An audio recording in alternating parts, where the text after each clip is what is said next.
This is our first counselor webinar. I would like to start off by introducing Ms. Ritu from Score Plus Princeton Review. And welcome, Ms. Ritu. Please, you have the show. Thank you, Joseph. Good afternoon, everyone. Good morning to our participants from the US. And good afternoon to all the counselors, scholarship officers, and ministry officials that are on this call today. My name is Ritu Kalwani, and I'm the Director of Score Plus Education Services in Middle East. Score Plus is the partner of the Princeton Review since the last 20 years in the Middle East. And as we know that a lot has changed over the past 2 months, and you as educators are providing a lot of support and rich learning to your students during this period, to our communities, and of course around the world. So while these issues of this pandemic is what we are addressing, we as Score Plus, the Princeton Review, in collaboration with Jamiat, bring to you the Mission Admissions Connect COVID-19.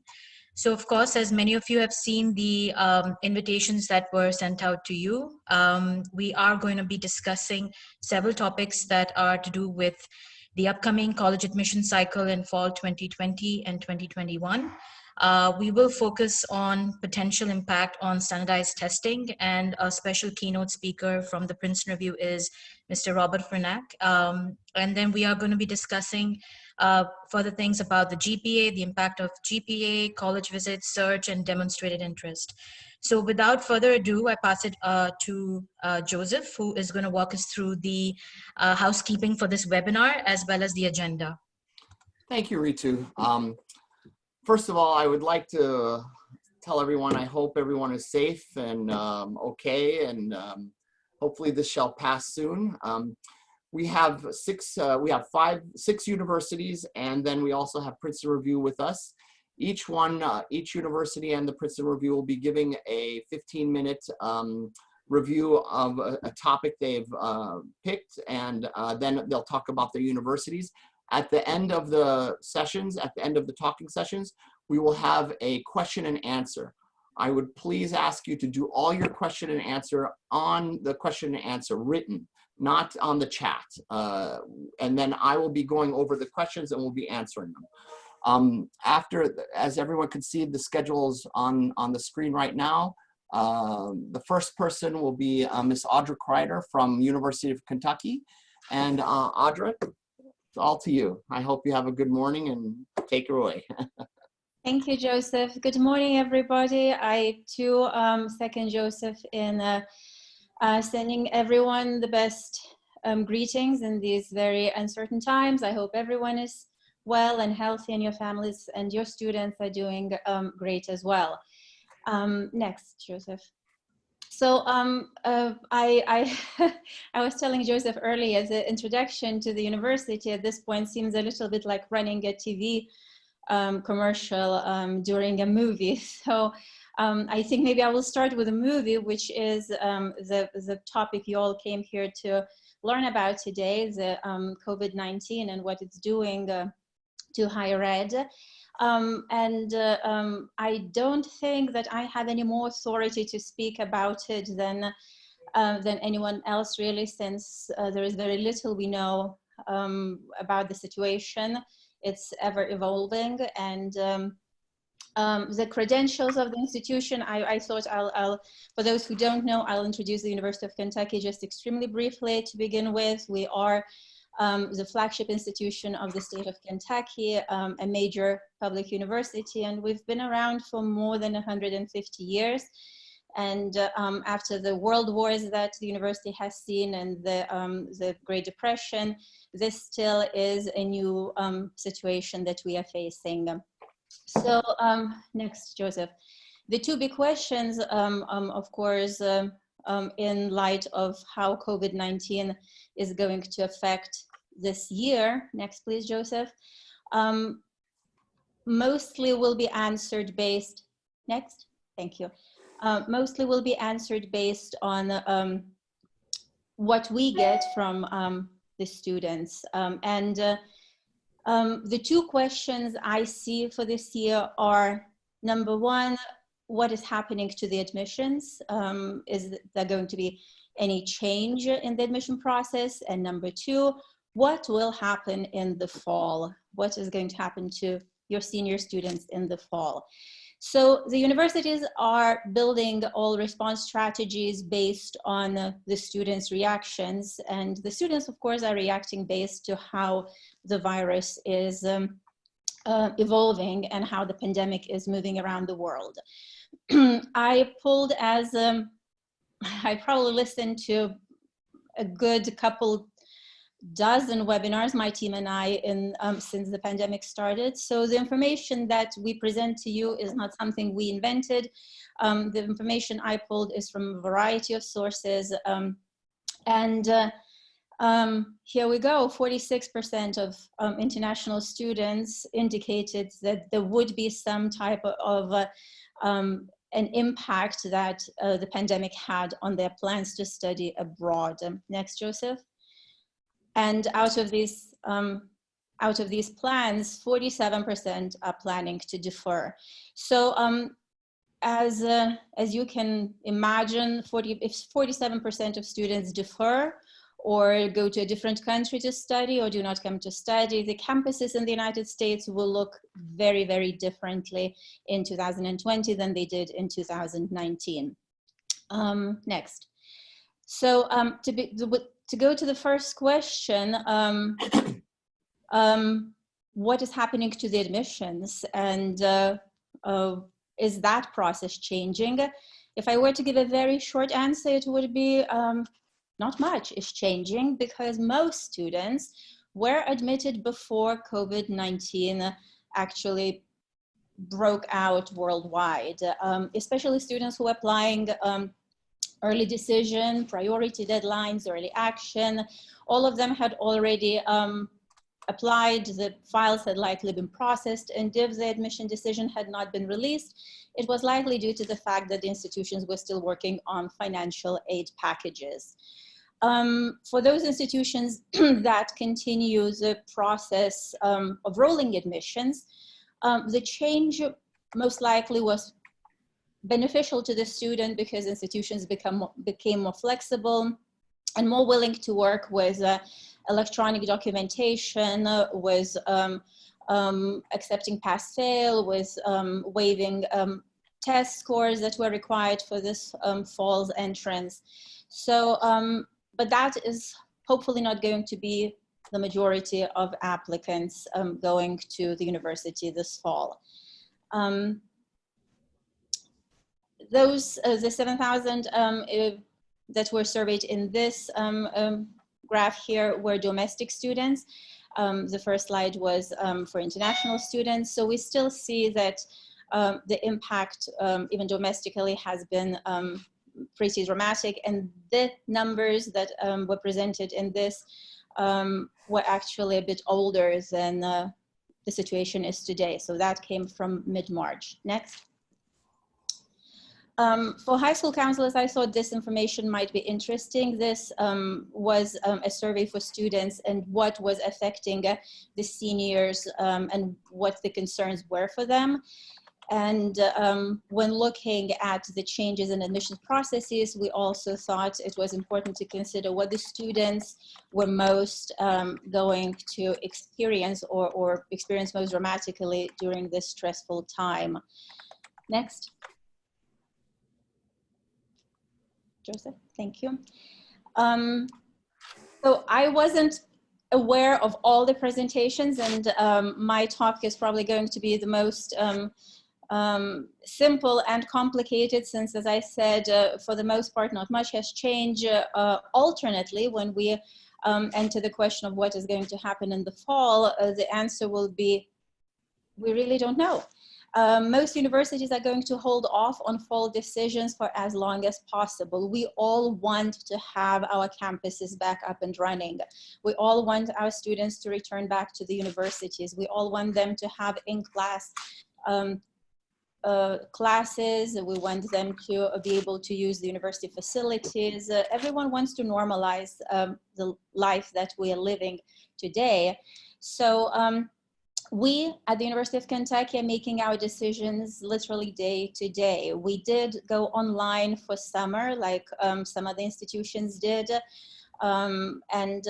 If there is one good news for international students out of that decision, was that the online summer tuition is the same for everyone. So regardless of the fact that we are a public university with in-state and out-of-state tuition, our summer courses are offered to all students at the same price, which I think is fair. And I encourage all my international students to take advantage and take as many classes as they could this summer, since they're all sitting home, not doing really anything. However, we don't know what is going to happen in the fall. We don't know if the tuition will be the same online in the fall, if we have to stay online. We don't know if the tuition is going to go up. That is just too far away for us to tell.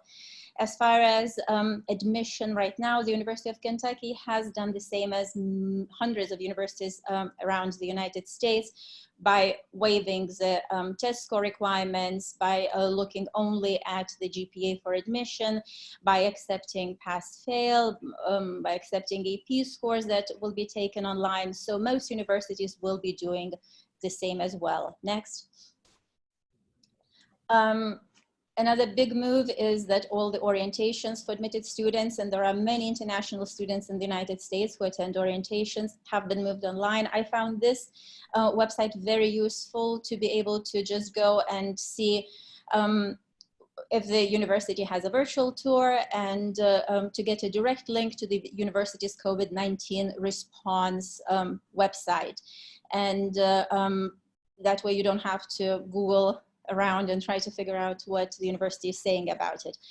Another thing that most likely all of you are aware about is for those institutions that do have a May 1st confirmed deadline, those are being moved. Some universities are moving it to June 1st, and chances are, if the situation does not change dramatically, the deadline might be pushed out even farther. Other institutions are saying, hey, we will keep your spot no matter what. We are just hoping you're okay and that you will come. And it is possible that institutions may be willing to negotiate financial aid packages with your student. So even if a student received a financial aid package but can no longer afford to attend, and if the parents' circumstances have changed, there may be some room for the applicant to reach out to the university and try to negotiate that package. So this year, the few answers or the few questions I have from our admitted students that are the most common are, should I come or should I defer? I don't know if I will get a visa. I don't know if I can get a flight. What should I do?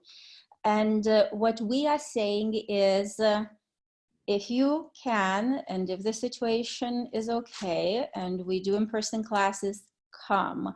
We think, and this is very subjective, there is no reason for me to think that, but we think that next year's admission might be slightly more competitive. If the students, if many students defer to next year, you will have graduating juniors, as well as those who deferred from this year. So the competition might be slightly higher for acceptance in the fall of 2021. And of course, we don't want a half-empty campus. We don't think students will have the same experience.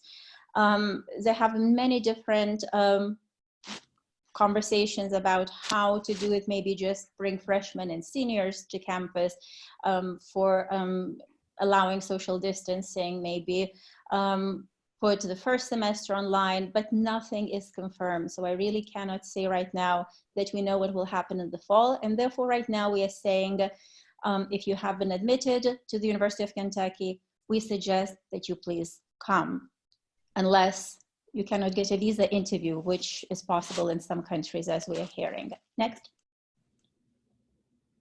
So I think someone is going to address the next year's situation, so I won't even talk about that. Next, Joseph, please. Well, and that was that. So that's very briefly, I'm trying to stay with the time to get some. You have 5 minutes. Thank you. So I'm going to very quickly just mention a few things about the University of Kentucky in the least commercial way I possibly can. We too, have been affected, even though not as dramatically as some other parts of the world. We did close the state very, very early on in the pandemic. So the schools and all the businesses and non-essential travel in and out of the state. Our beautiful horses are not running this spring. That is one of the most known features about Kentucky, is the Kentucky Derby that was canceled. Next, please. The city, as vibrant as it usually is at the moment very quiet. What you see here are international students around campus. Next, please. All the sports games have been canceled. March Madness, which is our most favorite time of the year, has been canceled. But I still say that even if you have no idea about basketball, all it takes is for you to come to the University of Kentucky and you will be a fan. There is no way to not becoming a Wildcat fan on our campus. Next, please. Very briefly, we do offer scholarships, and we do not know how the financial situation is going to be next year. Right now, as you see, most deadlines have passed, but the International Ambassador Scholarship deadline we extended to May 15th because of, so that's the third scholarship in this box. We extended it to May 15th even for freshmen because of the situation. We realized that someone might be looking for a less expensive alternative, and all scholarships typically are stackable. So we have students who get even 100% of tuition by combining different scholarships. But for this year, we would only have the last scholarship opportunity still left. Next, please. The admission requirements are, they haven't changed really, except we are looking at all documents that you submit electronically, and we accept even self-reported grades and test scores from students. Next, please. And that was that. So I think there was only one very quick question: if the seat can be saved and the admission requirements can be done later. Unfortunately, in order to save a seat, we need to know that a student is qualified to study. So that's why it's very difficult to go about it the opposite way. I hope that answers your question. Again, thank you everyone for your attention. Oh, if all requirements are met, then yes, then the seat can be saved. And if you decide you do not come, you do not come. And most institutions will be returning the deposits if your circumstances have changed. And please remember, you don't have to pay tuition, you don't have to pay for room and board, you only have to pay deposits. When you confirm, and some institutions like ours don't even have a deposit. Typically, even if you did pay your $300 deposit, at this time, many universities will refund it. Thank you, Audra. That was Miss Audra Kreider from the University of Kentucky in Lexington, Kentucky. Thank you very much. Thank you, I have a couple of points before we go on to Miss Anna David at Marymount. This whole broadcast, this whole webinar will be recorded, and if you send an email to info@aljamiat.com, I will send you the a link for the whole broadcast so you can get a copy of the whole thing. Also, I would prefer that all the counselors, if you could please do your questions on the question and answer, and I will get to them at the end of the presentation. Thank you. Now, Miss Anna David from Marymount University in Arlington, Virginia. She will talk about university measures during COVID-19 and also about her university. Anna? Hello, good afternoon to everybody in the Middle East and wherever you are in the world. Good morning to my colleagues. I really hope everybody is safe and healthy. And we please know that we're here as a resource. Today I will go briefly about Marymount University, and then I'll talk about what the university has done as in response to COVID-19. So next please, Joseph. Thank you. So we are a small, intimate college in Arlington, Virginia, right outside of Washington, D.C. We are a Catholic university that emphasizes three areas: intellectual curiosity, service to others, and a global perspective. I have a very abbreviated list of the programs we have: undergraduate and graduate programs. Our most popular really include the School of Business, the School of Design, which is fashion design, media design, interior design. We have an robust education program, nursing, etc. Next, please. For being such a small school, we have about 3,200 students coming from 45 states and 70 countries in the world. For being such a small school, we're quite diverse, and that's been recognized by these rankings that you see here: best foreign student factor in the region for the South, best ethnic diversity for veterans, etc. We can go to the next slide, please. A little bit about us is that we are, of all the universities here, we're probably the only Division III school. We have 19 teams. The average class size is about 17 students, which means professors really get to know their students, they get to know them. And it's really this piece comes really key because we do require an internship in order for them to graduate. And being in the DC area, there's no shortage of internships and jobs after graduation. Every college student in America wants to intern in DC because it looks so good on their resume, but the only time typically students are able to come to intern in DC is over the summer, but our students don't have to compete with that because they live right there, and these internships are offered year-round. And we can go to the next slide, please. So this is our main campus on the left-hand side, and on the right-hand side is our Boston Center, which is about 2 miles down the road in the Boston metro area, which is basically from there, students go on to DC or Virginia or Maryland. It's about 5 metro stops to DC. We have a shuttle that goes every 15 minutes from the main campus to the Boston area. The Boston Center is our School of Business and Technology, the first building, and right behind it is our Rixey apartment-style residence hall that's available to juniors, seniors, and graduate students. It's a luxury style apartment building that's not your typical dorm, but again, it's only available to upperclassmen.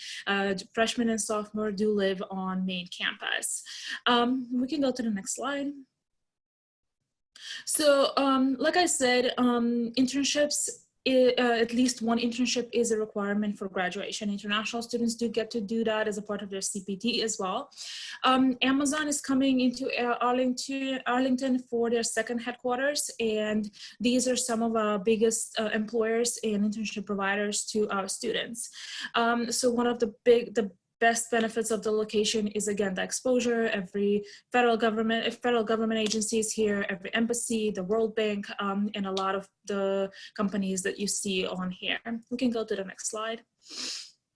So when it comes to admission, we do obviously the application, high school transcripts, TOEFL, IELTS, or Duolingo, 79 on the TOEFL, 6 on the IELTS, or 100 plus on the Duolingo.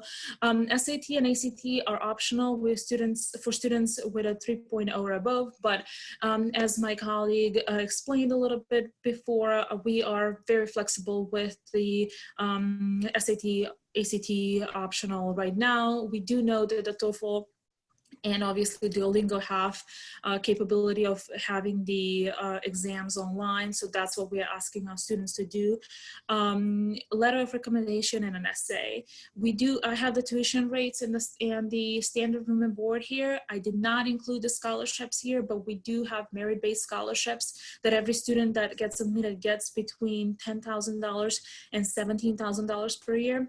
We have additional scholarships they can apply on separately, like a spirit of service for students that are that have a record of volunteering. Our honors program is also another one to consider. It adds additional $4,000 on top of the merit base that I mentioned, but it does require an SAT of 1270, a 3 letters of recommendation, an interview, and a research interest, but it does have additional benefits to the program, including study abroad at Oxford, research in a subject that are interested in, conferences, presentation, and things like that. I think that's really the brief section about Marymount, and we can go on about what we've done in terms of the COVID. One of the things that I like to highlight is that everything we've done has really been about service to others, whether it's our students and the community, and that's been the foundation of everything we've done as a response. We can go to the next slide. So I have just one main slide that really talks about the main things that we've done. So for example, internally, we've established a special committee that meets every day to go over guidelines from state, local, and national level. They discuss, it's a committee that centralizes all the response and process all the information, and then they do a daily update that comes from the president's office. We have moved all our classes online, like most universities, for the spring semester. The timing of our closure, or that is for going online, happened right after spring break. So our students, most students were already at home for spring break, and it was easier for us to come out and say, if you are at home, please stay at home. But if you don't have anywhere to go, you can come back on campus. And there are very strict protocols for those that are on campus that they have to follow in order to minimize the exposure. So most students stayed at home. And then we do have a website that I have a screenshot later on that centralizes everything for international students, for domestic students, frequently asked questions, Marymount's plan. And it's a very helpful resource. It does have links to, for example, for international students, NAFSA, because NAFSA's website is so comprehensive in terms of synchronizing all the information that's coming in. We do have resources that were established as a result called Keep Teaching and Keep Working. Took all the services we have as a university online, whether that is student access, whether that is tutoring, whether that is Center for Teaching and Learning, International Student Services. These are sort of special websites, again, that took everything online. And then obviously we have a protocol for suspected and confirmed cases. One thing I like to highlight here is the fact that all these things that we thought, they take time previously, or we cannot get them done, we don't have enough funding right now, this is a project for the summer, all of a sudden became priority and got done in 2 days to a week. You can't have events anymore, they went online. You can't have tours anymore, all of a sudden there's videos of professionally done videos that we were able to send out. So it's amazing how quickly everything moved online. Externally, like I will talk in a little bit, our faculty members have been amazing in terms of what can we do for the community. So they have printed face masks. They have donated the gloves from the nursing department and the biology department, and I'll talk a little bit more about that in a little bit for specific examples. Similarly, we did move our deadline to June 1 with a possibility of moving it further on. We do have special communications that we are here for the families and the students. Everything went virtual admitted students day, virtual chats with faculty, with students. We're here for Zoom appointments, virtual show of dorm rooms and things like that. And again, our faculty have been prominently been featured in national and local news, from psychology of how to talk to children about the COVID-19 to, again, the face masks and things like that. So we can go to the next slide. So this is a screenshot of the website that I talked about. It really, so at the top you have the CDC, Marymount's plan, who to contact if you need. It's an extensive list of point persons that people can go straight to. Traveling abroad, travel registry, like it's being enforced previously. You can register, you're not, but now you have to register. And then communications the daily communications that we have is all here as well in the protocol. We can go to the next slide. So this is one of the professors that previously was using 3D printers to print prosthetics and send to people in need in the U.S. and abroad, and now has shifted all its production to printing face masks. He's doing that in collaboration with a few companies in the region, and they're being shipped out in the U.S. locally as well as abroad. We can go to the next slide. This is the biology and physical sciences department that donated all the protective gear that we had for the labs to the local hospitals, because we know everybody's in shortage. Since we are not hosting labs in person right now, they've been giving those away. We can go to the next slide. Again, this is our nursing department that also did the same. And obviously our nurses have been volunteering extra shifts, extra hours to serve the hospitals that have shortages. And then we can go to the last slide, I think, which is if for questions, I will be taking at the end.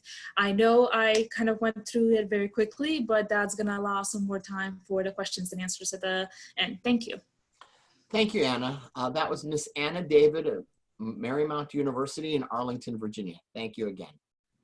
Next, we have Mr. Rob Franken from the Princeton Review. He's going to talk about the impact of standardized tests and school exam cancellation on admissions and staying fresh on a standardized tests, excuse me. Thank you so much. Take it away, Rob. Oh, hey folks, Rob Franek. I'm editor-in-chief here at the Princeton Review. I'm so grateful to be with this dais of wonderful speakers. Audra, Anna, what great presentations. I look forward to my other colleagues presenting after me and for a lively Q&A as well. Folks, as Joseph was saying, my first couple of slides, and we can move past these very quickly, but those of you who I've met before and I've worked with, Joseph, we could just go back just for my contact information so these folks can get it, just to the second slide. Just one more, sir. There you go. So my name is Rob Franek. I'm editor-in-chief for the Princeton Review. I write several books for the Princeton Review, mostly related to college admission, but I'm responsible for content in 3 different channels at Princeton Review. Our books with Random House, we have just shy of 150 books in publication. I do write a couple of those, as I had mentioned, on college admission. And then I'm responsible for content up on our website, social, PR, and then, of course, in our classroom courses. I work with a wonderful team on our product side of the fence. So hopefully myself and my dear colleague Ritu can answer your questions at the end. And please know you should reach out to me or Ritu directly if there's other questions, post this broadcast. Joseph, let's look at the next screen from here. So just a quick overview. As I had mentioned before, we're going to have just general information that you probably all know, but just as a general introduction to what I'm responsible for at Princeton Review and how many counselors and students with whom I work. And then we'll spend the majority of my 25 minutes talking about updates due to COVID-19 and its repercussion on higher education and the admission process. And I won't repeat many of the things that my colleagues have said, but I will underscore a couple of those. Joseph, let's look at the next slide, sir. Excellent. Okay, so folks, those of you who might not know me well, I spent a great deal of time, much of the academic year, on the road talking to 3 groups of folks: college-bound students, their parents and their extended family members, and lots of counselors. So I'm so pleased to be with so many counselors here this morning. And again, I'm hoping that we end this with a relationship going forward. So again, don't hesitate to reach out to me. One of the things that I'm most proud about doing at the Princeton Review, we have an annual survey at Princeton Review called College Hopes and Worries. We had a little over 11,000 college-bound students and their parents complete the survey, including international students as well. This is our 16th year collecting this information annually. So that's what intrigues me most. I'm mostly a data geek, but I try to write some books about our findings on college admission. This stuff was intriguing to me because one of the the first question that we ask on the survey is, where do students and their parents, where do their fears lie? And we do that for a reason. If I can understand where students' fears are in the process and their stress points and their worries, then we can create products product, services, talking points directly to that, and hopefully to diffuse some of that frenzy. I heard those same things from my two colleagues who presented just before. Talk directly to things that are, of course, informative, but sometimes stressful, diffusing that information. I think we have all been longtime teachers and been employing this policy. The biggest concern for our students that we present to and collect information to at Princeton Review is overall assuming too much debt to pay for college. Their parents are in uniform agreement in that regard. So I ask students and parents, what do you actually think college is going to cost? And this pie chart is showing, exactly what that cohort of just shy of 12,000 students and parents were thinking this past academic year. So you can read this just as well as I can, but I mean, overwhelmingly, 43% thinking that it's going to cost $100,000 or more. Joseph, next slide, sir. Excellent. And we can just roll past this because I don't know how interactive this can possibly be. But folks, if this is of value to you, as Joseph had set up at the beginning, please know you can take any or all of our slides. If you want to use the exercises that I'm highlighting here as well. When I present with students and parents, and I suspect that this would work with your clients as well, or your students and their families as well, I try to say, okay, well, hey, we understand what students' hopes and fears are. We know a great deal around it is college cost, but what does the average college actually cost in the United States? 1 year public, and that's including the big four: tuition, room and board, fees, and books.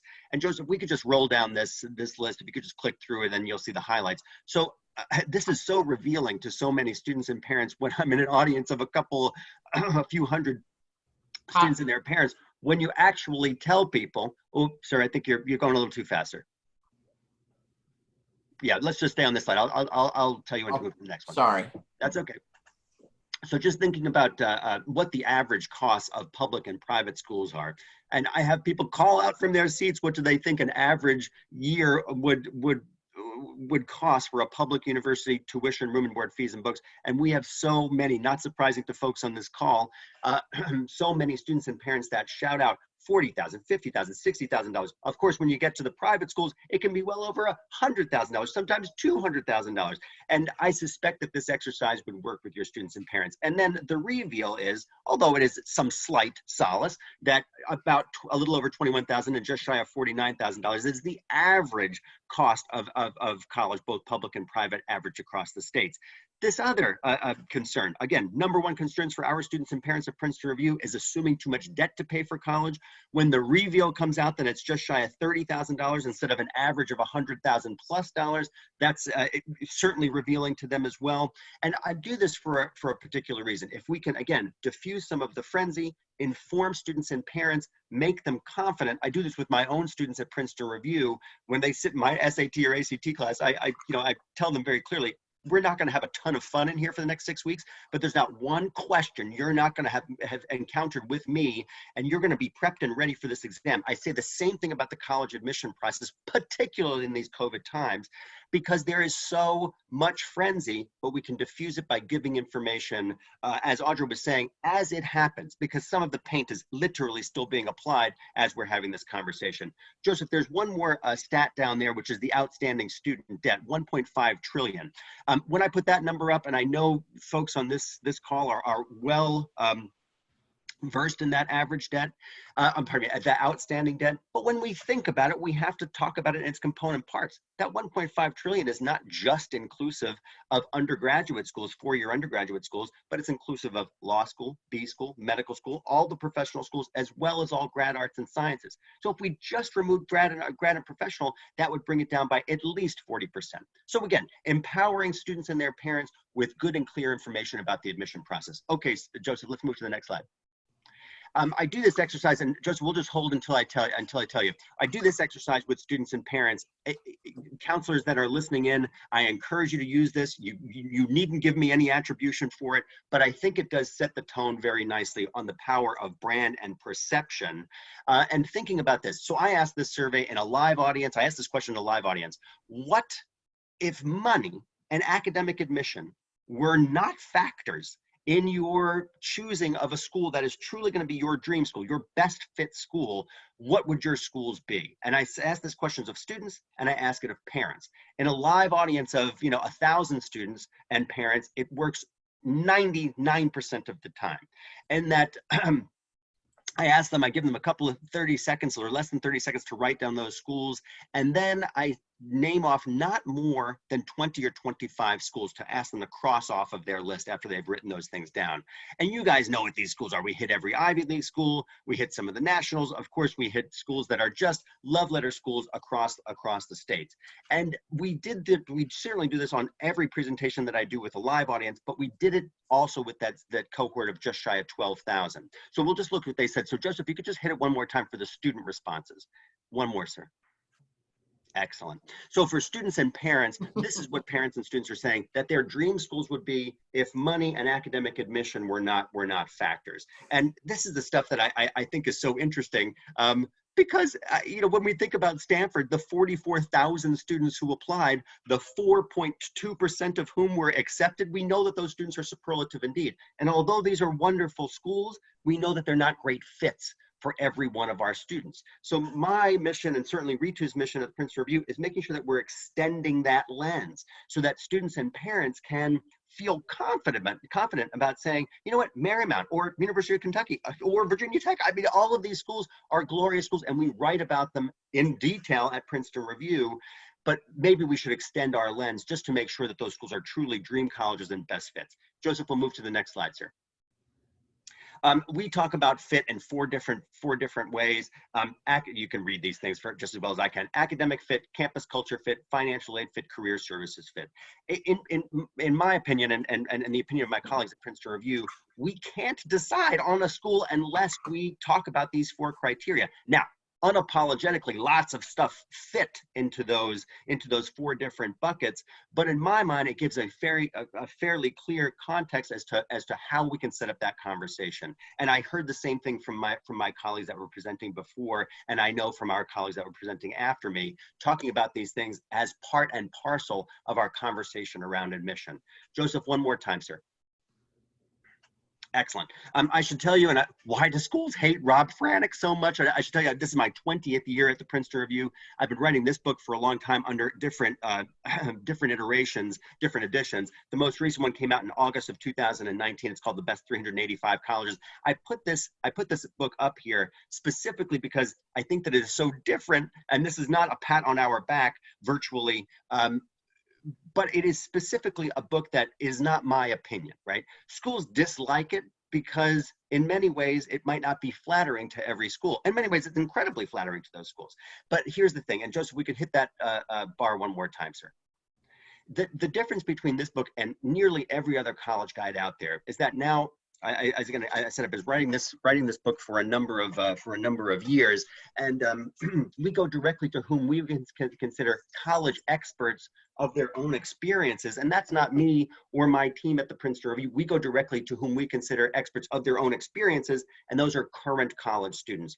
And we ask those students questions about their experiences academically and otherwise. So are your professors good teachers? Do your professors encourage class discussion? Do your professors bring the material that they teach in class to life, or do your professors suck all of the life out of the material that they teach in class? So things that you will likely never find in a college view book, but that is so important to college-bound students and their parents and counselors going along the way so that they can have an informed conversation. So that when you talk to Anna at Marymount, you can have a conversation based on all the things that Anna is talking about, but what you've understood their students to say at Marymount. And then you can have an engaged conversation. And in my mind, that works for us and for many of our students. Joseph, just one more time, sir. Just one more click through. There we go. So very quickly, and then we'll move on to the meat of this discussion in light of COVID. There are 62 different top 20 ranking lists in the book. You can see that they're divided into those several categories on the side. Again, all of this information, you can buy the book, certainly. You don't have to. I put 100% of this information on our website for free. I also have a mobile app as well. And again, you can contact me through princetonreview.com or access the book or any of the information that we're touching on right now. Joseph, one more time, sir. Okay, so now over the last 4 weeks, almost 6 weeks of time, we have moved all of our students at the Princeton Review. And for those of you who are less familiar with Princeton Review, please know that we have face-to-face courses with an instructor in the classroom, and of course, face-to-face tutoring experiences with students in their home or in their school. But we've taught our online courses for the Princeton Review. We taught our first online course in 1999. So we have all of the things that we do in person, face-to-face, online, and we've been doing it now for 20 plus years. So I believe that we've gotten really good at that. We're 4,000 teachers and tutors at the Princeton Review. So a first repercussion that hit our students and their families was moving our students who are in face-to-face experiences online. That has been, and I think I look to my colleagues for your own students as well, it has been a really a wonderful experience. It was a seamless transition from one to the other, but the process around it, has yielded different things, right? So the idea of what becomes of test optional schools. You folks, I'm sure you're reading the Chronicle and of course, Inside Higher Ed Daily, as we obsess over it at Princeton Review. You'll also, by just reading those publications and just being in the zeitgeist around college admission, you'll know that test optional schools, those schools that needn't require or needn't review your SAT and ACT scores for academic admission, some may want to see it for scholarship dollars as well, but there's been a movement. Now it's 200 plus colleges and universities in the US alone that have signed on for a test optional experience. As I think it was Anna that was saying, it's become test optional at Marymount, at least temporarily. And some of those schools have moved to that test optional experience either fully, and then some schools temporarily. That list is continuing to grow, and we understand why that's happening, and you folks understand it as well. The all-hallowed date of May 1st, which is National Decision Day, as Anna and Audra were saying, has been moved to June 1st for many schools. But I think the other revealing part, and where I find solace in this wonderful partnership between students and colleges and universities, is that colleges and universities, even though they may not have formally moved to that June 1st or beyond, are saying, students, come and talk to us, build or continue to build the relationship that we're having with you. If you have an experience, a hardship or otherwise, financial or otherwise, due to COVID, talk to us so that we can evaluate you with your family and then decide on what's going to happen for you, for you next. But that test optional policy is continuing to move for many, many students. Now, I'm going to give a nod to the idea that this might not be optional for all international students. I simply put that up there because not all schools are uniform in their policies. We're trying to track this just as well as we can. And again, I hope that you'll take my contact information and Ritu's as well. And then think about how we can work together in the future and just to staying informed. In thinking about test optional schools and the advantage for 2020 and 21, let's look at the biggest university system right now that has signed on for that test optional policy, the University of California system, the largest public university system in the United States. With just shy of 500,000 students attending. I mean, this is a colossal move that they have noted temporarily for those students that were entering for the fall of 2020 will not be required to submit their SAT and ACT scores. So when we think about tectonic shifts due to COVID-19, that is certainly one of them. We're watching this closely at Princeton Review. I do want to note, again, the opportunity for scholarship dollars and to distinguish students themselves with SAT and ACT, but I'm going to mention that in another slide. Joseph, let's move on, sir. Excellent. SAT and ACT update, folks, and please know, I know I'm talking fast because I don't have you for that much time, and I want to save room for the Q&A. You have 10 minutes. 10 minutes. Okay, excellent. We can totally do this in 10. I apologize if I'm a fast talker, so I'm hoping this is clear, but I could slow down for a couple of seconds. For the SAT and the ACT, and I suspect that this is as soul crushing for students that you are working with, as well as the students in my own classroom. When students are we're preparing for the spring semester in this 2020, and the many testing dates that we know are canceled, right? The early March SAT canceled, the rescheduled late March SAT canceled, the May SAT canceled, just 3 days ago, the June SAT canceled, right? That's millions of students. That's 1 million students in the first 3 cohorts, let alone the several 100,000 students that were slated to take the SAT in June. Now we can let's shift our lens to the ACT. The ACT in its April incarnation canceled. Now, interestingly enough, the ACT is still on the books. They still have confirmed in-person, face-to-face testing dates in testing centers in their June and July dates. The team at the ACT has also alluded to the fact that they might add other testing dates into the summertime.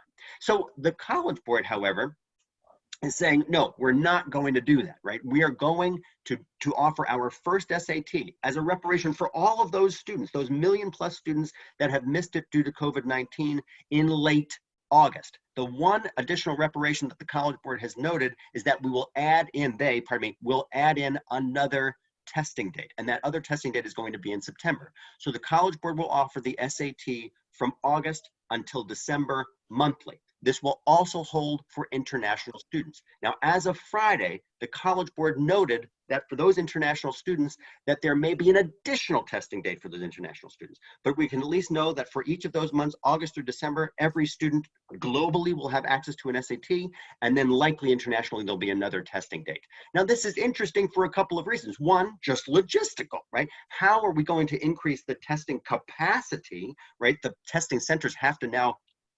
literally increase the amount of students that they can accommodate to accommodate all of those students that lost out on those canceled exams in the springtime and early summer. So anyway, these are things that I know College Board, and I can just imagine the logistical challenges that College Board is talking about. But here's the other big change, and I know that you all are talking about this in your own offices with your own teams, but let's just say it out loud here as well.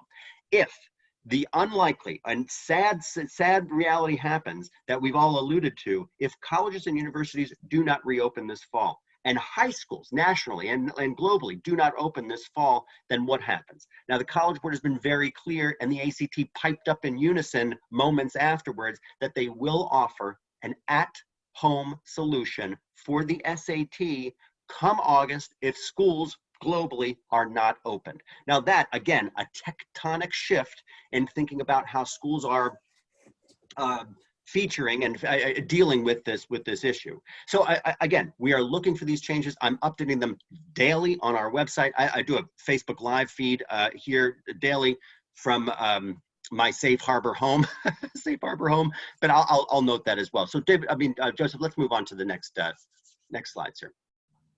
AP testing. Let's just remind ourselves that the College Board creates many, many different exams. Of course, the SAT, the CLEP, lots of different exams, but of course, they create all of the AP exams. Now, I know your students are dealing with this as well, but there are going to be, in the next month and a half of time, 5 million AP exams given, right? Now, that's over 3 million test takers because many students will take multiple exams. Now, the College Board, who said we can't do at-home exams for the SAT, not until fall at least, but we can have an at-home solution for the AP exams. Now, this is a shift, and I think an interesting shift for students because one, these exams are at least going on, but as I say in my second bullet point, they are in different iteration, entirely. When we were all taking our AP exams, if we took them in high school, they were 3+ hour exams, and of course, even for students in 2019 and before, 3-hour plus exams. The new incarnation, 45-minute exams,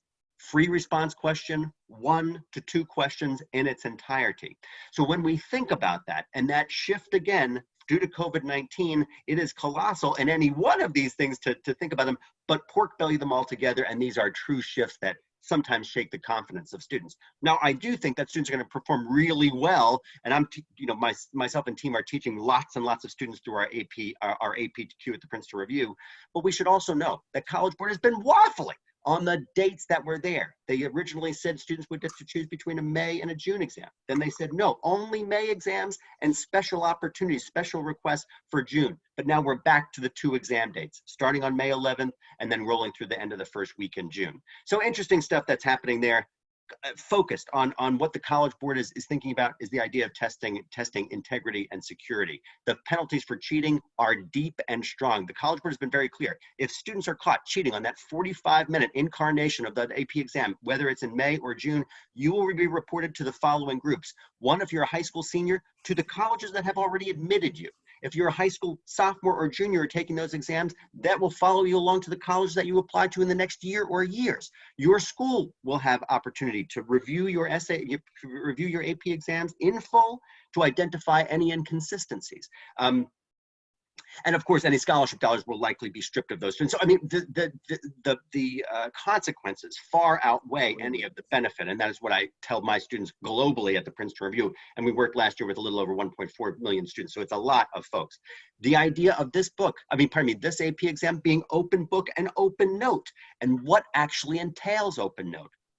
Finally, College Board just said on Friday that Googling, using a simple Google search, is fine for that open note definition, but that was again waffling back and forth. So again, folks, the paint is literally still being applied on these things. And again, the first administration of that May exam is going to be May 11th. The scores back to colleges have also changed as well. Most colleges would receive your scores on the AP exams on July 1st. That has now moved to July 8th. Students would have received their exams on July 8th, their results, and now that's moved to July 15th. So again, simple changes in that regard, but this is just a really scraping the surface, but these are at least the main groups of what's happening as well. Joseph, just one more slide, sir. Okay, taking the test at home. And this is a question for students who are thinking about what's going to happen to the SAT and the ACT in the fall, but let's talk about it also in context of the AP exams that are coming up in May. Very specifically, and so many students have reached out to the Princeton Review and said, hey, I have a brother or sister in my own house or apartment where I live that are going to be taking that exam at the same time. What do I do? So here's the truth.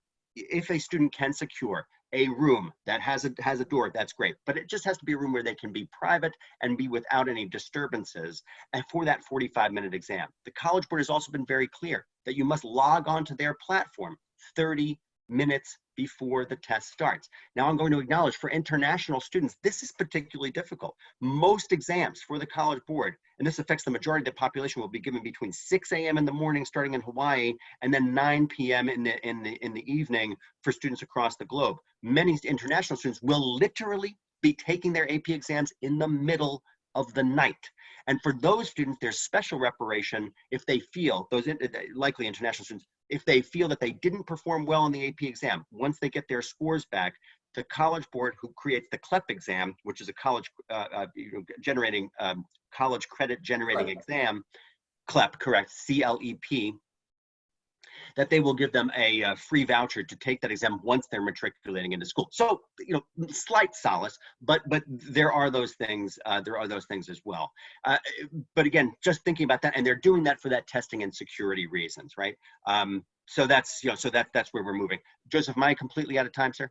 You have about 1 minute left. 1 minute. Okay, I'll wrap up.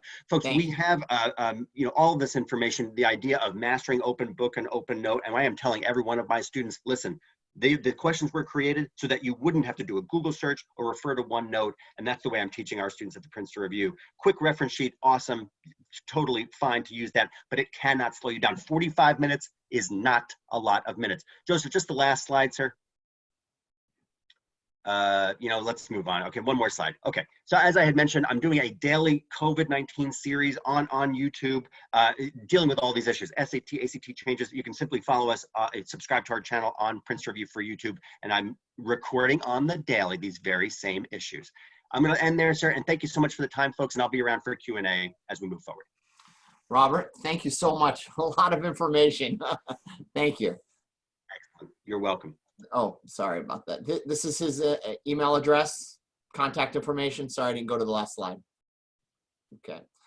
I'd like to introduce the next panelist. It's Mr. Dane Rowley from Cal Lutheran University in Thousand Oaks, California. He will speak to how universities will evaluate GPA during COVID-19, and then he'll also talk about Cal Lutheran. Dane? All right, thank you very much, and thanks for all the panelists and speakers that have gone before. I'll try not to repeat too much information, and one really big disclaimer is there's still so much that we don't know and that we're still trying to figure out, but hopefully this will provide a little bit of context. Go ahead, next slide. So I do want to talk a little bit about, and just add a couple comments to what we've already heard from Rob and from others, that there is a huge push that's happening right now. So kind of broke it down to the universities that are fully test optional when we think about SAT or ACT, that they're saying, you can still be considered for scholarships, for honors programs, for for other things if you don't take the SAT or ACT. The next is what I call optional adjacent, that they are test optional unless you want admission to the Honors College, or unless you want to be considered for any scholarship at all, or unless you want to be considered for maybe a top scholarship, a presidential scholarship, something like that.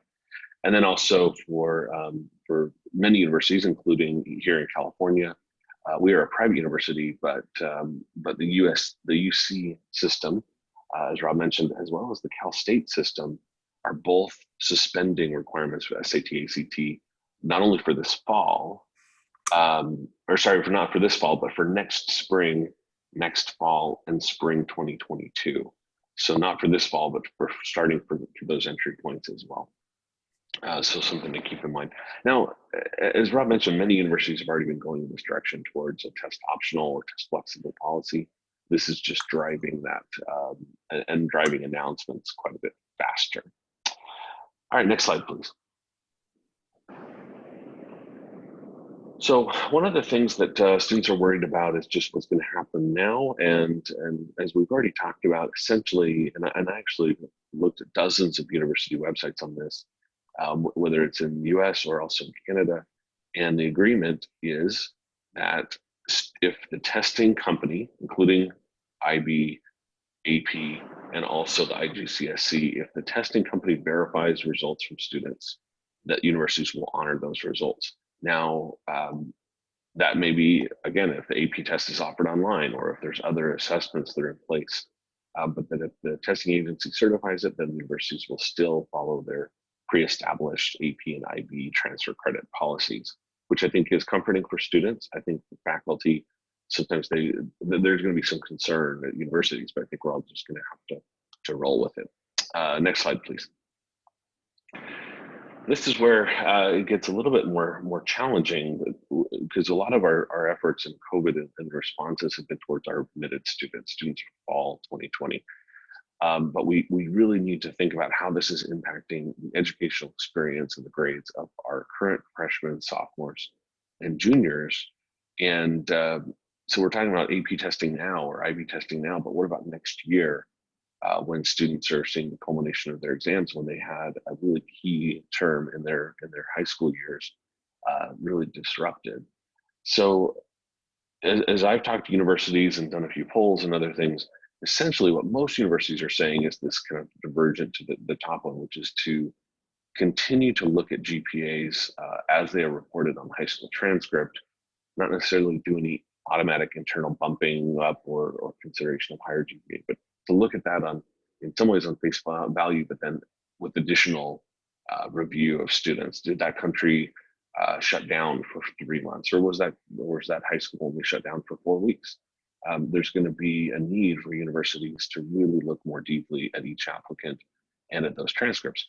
They'll hopefully be relying a lot on letter of recommendation material from the counselors, and also conversations with counselors as well. I think that's going to be key, which also puts definitely more pressure on counselors who have been separated from their students.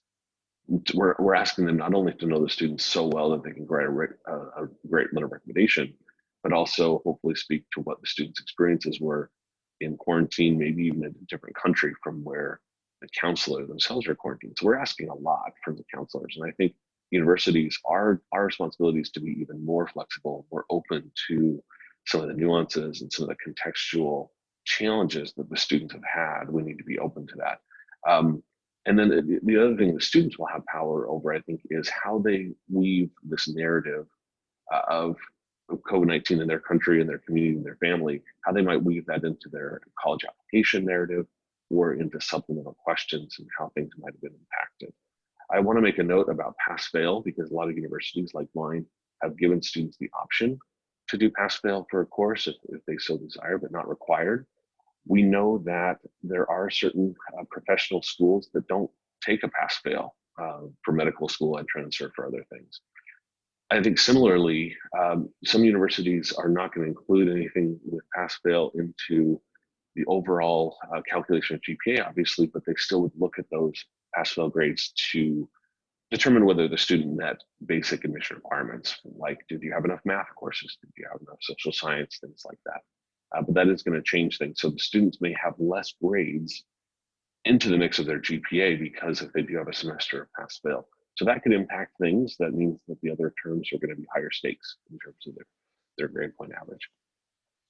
Having said all this, I think it's really important to note that the universities in the US that are hyper competitive, that are highly selective, whether they are able to be nuanced about GPAs or not, the reality is that those universities are still going to be hyper selective and very competitive to get into, if not even more so because of the influx of gap year students that were misplaced from fall 2020 are also in the mix competing with the fall 2021 students.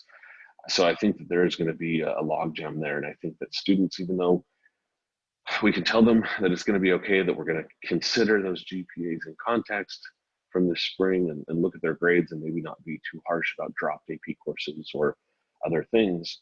The reality is that I think a lot of universities are still going to be very selective. And if a student has a lower GPA because of all these experiences, that certainly may impact their admissibility. So I think it's definitely a mixed bag, and I think universities that can be flexible hopefully will be able to do that. I can't imagine a university that has 100,000 applications is going to be terribly flexible with what a student's GPA was impacted by going to online learning. But my hope is that universities as a whole make a deeper commitment for holistic review and not just on focusing on some of these things that are just on paper. Next slide, please. So those are some of the comments about that. This is a little bit more kind of just my own opinion and kind of ways that students can take a little bit of comfort in what is going to happen. And I don't think I could go in any particular order in terms of these gears because I think they really impact each other. I think one thing to keep in mind that international students can know, and also US students educated abroad, is that universities are being hit really hard in terms of international education, international enrollment. We're seeing students not able to study abroad from sending our side out. We're also seeing so many challenges. We just heard the President of the United States yesterday tweet that he wants to bar all immigration, period, without any details. We don't know what that's going to happen. But the reality is when we are able to bring students back in through the visa process, as borders continue to open up, hopefully over the next several months, a year or two, universities are going to be so eager for international students that I think it'll be a great opportunity for students to showcase what they offer at that university. And they actually may find that admission may be a little bit less competitive in some contexts because universities are so hungry to build back their international enrollments that will be hit pretty hard, not just by the current COVID-19 crisis, but also by the economic impacts that are going to be hitting countries and currencies. So in some ways, you know, we might think about it as a buyer's market for international students, that they may have more choice and more universities that are out there seeking for their applications. And the other thing that students can really keep that can hopefully be a source of comfort is that we're not all in the same boat. Every student, every family, and socioeconomic and level of opportunity is different, but this is the same ocean, that we're in different boats in the same challenge. And so every student, my fifth grader actually reminds me of this at home when I worry about, will he be ready for sixth grade? He says, well, Dad, everybody's going through this, so we're all going to have to make adjustments. So I think that there's definitely some truth to that. The other thing that I think students can realize is that as universities become more test optional and more focused on a holistic admission, the grit and the resilience that they can show and demonstrate through living through this experience will definitely be a strength for them in their application, but also will help them, I think, be more successful university students and responding to challenges and setbacks.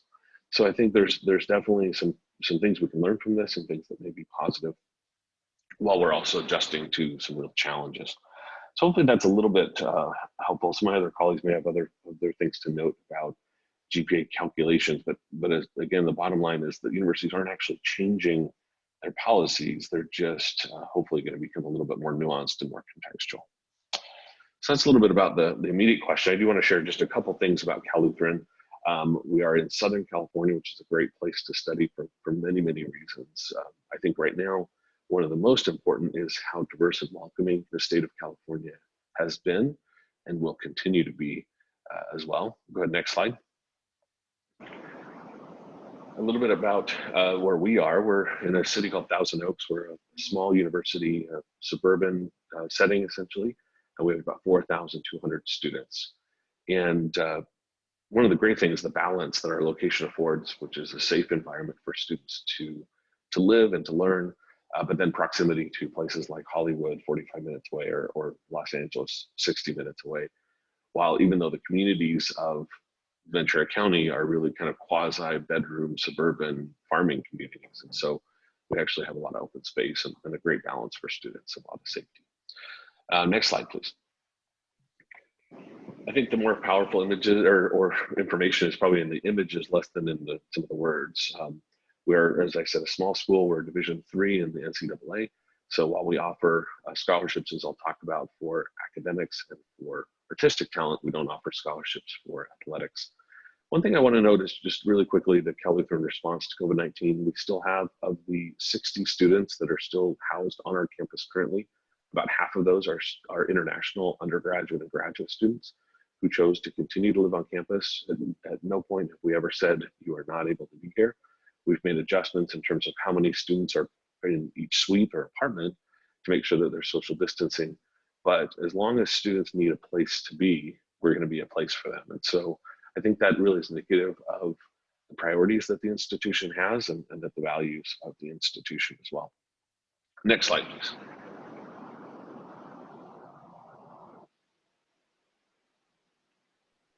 Great. Academically, so we have 40 majors, 41 minors. Part of our mission statement includes the words that we are educating leaders for a global society. That has not changed. That is a mission statement that's been around our 60 plus years. It's not something we just added when it became cool to be a globally faced campus. Our largest majors are business, bio, communication, exercise science, and psychology. But we do have some new majors. We recently kind of revamped or redesigned our film program. We've always had it, but as a standalone Bachelor of Arts in Film and a new Hospitality and Tourism Management program. But no matter what program students choose, the focus is really on internships, research, and study abroad. So that students are having the experiences that actually lead to career outcomes and to be great global citizens. Next slide, please. I mentioned academic scholarships. I was really interested in kind of the average cost of attendance information that Princeton Review shared, because that definitely is a huge concern. As you'll see here, we do have great opportunities for international students. All of our students at Cal Lutheran, when they apply, whether they're international students, if they're dreamers, officially through the DACA program or otherwise, they're all eligible. Any student who applies is eligible for academic scholarships. We also offer need-based aid to international students and documented students as well, which we have for going on about 15 years now. The cost of attendance, again, obviously at a private university is high, but we also have more scholarships. And so overall 95% of our entering international students last year at the undergraduate level had either scholarships or financial aid or both. One note about the visual and performing arts scholarships that's a little bit different from other universities. Students do not have to be a major in one of those fields, music, theater, art, or film, in order to get a scholarship. They do have to participate, they don't have to be a major. Next slide, please. Just a really quick note on admission. Really not that different from other institutions. We are test optional. We've been test optional for international students for 3 years now, but my university just this last week announced that we are permanently becoming test optional for all applicants, including students that are studying in North America as well. We do accept Duolingo English tests, which has become even more important and relevant, I think, during this time. And so the testing requirements are there. I should mention, though, if a student has graduated from a high school that is IB, AP, or A-level or IGCSE curriculum, we waive the English test requirement completely. All right, next slide. And this is my last slide. I think it's important to really talk about this. I love that one of the fit areas that was included in the last presentation was career services fit, because I think as universities, we are not talking about this enough. I don't think we're setting up students as well as we should be for not only their transition from high school to university, but also their transition from university to being an alumnus of the institution.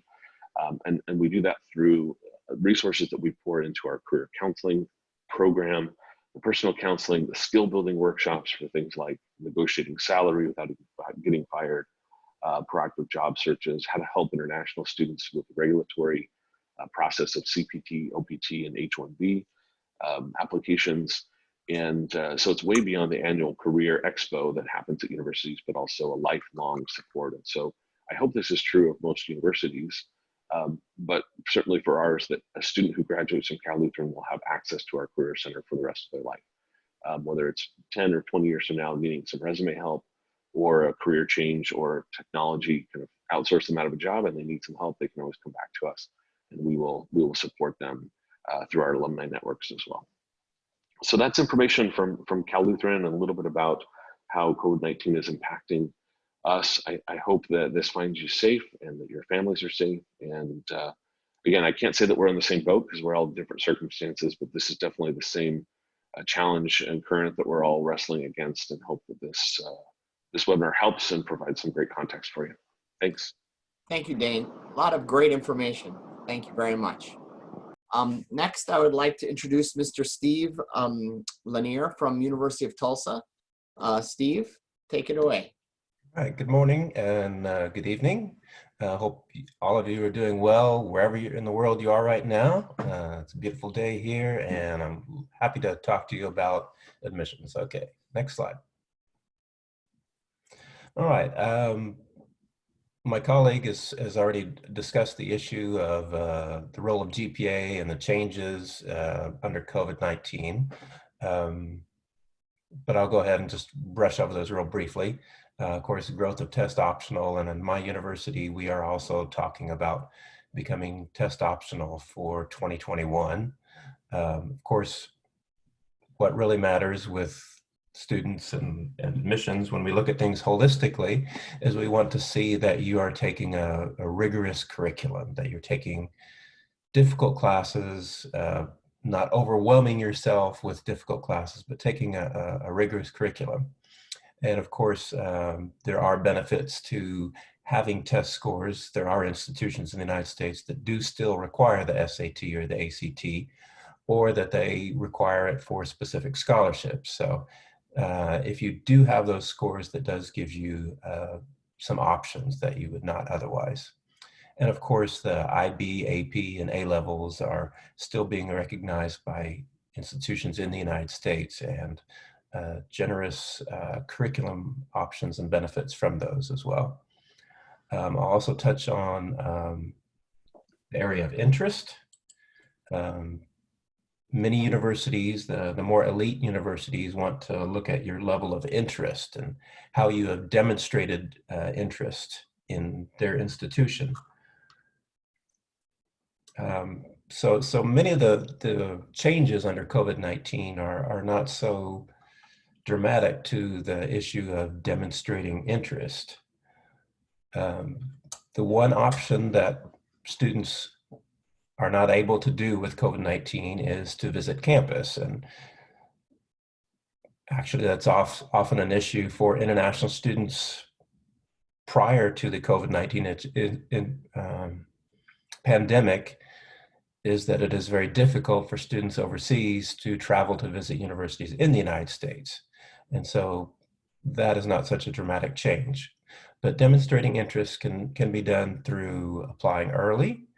Demonstrating interest can be done through answering your emails, if specifically clicking on links and emails that you receive. And so, and then finally reaching out to your counselor, reaching out to the university by email, by correspondence, letting them know that you are definitely interested in their institution.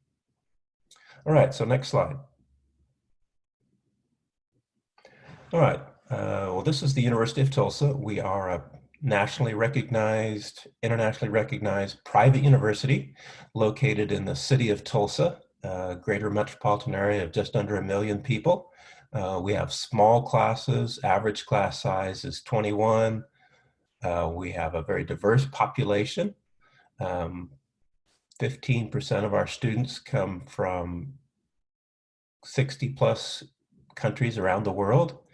And of course, we have a wonderful job placement rate, and our wonderful canine ambassador, Goldie, a golden retriever. So next slide.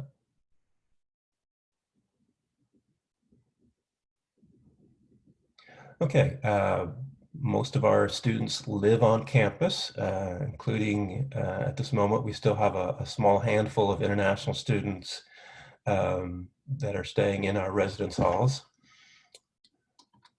We have 5 residence halls, 7 apartment communities. We are a Division I school, a small university, but we compete at the highest level of athletics. So we are Division I in 17 sports. And then we have 200 plus student organizations that students can get involved in. Next slide.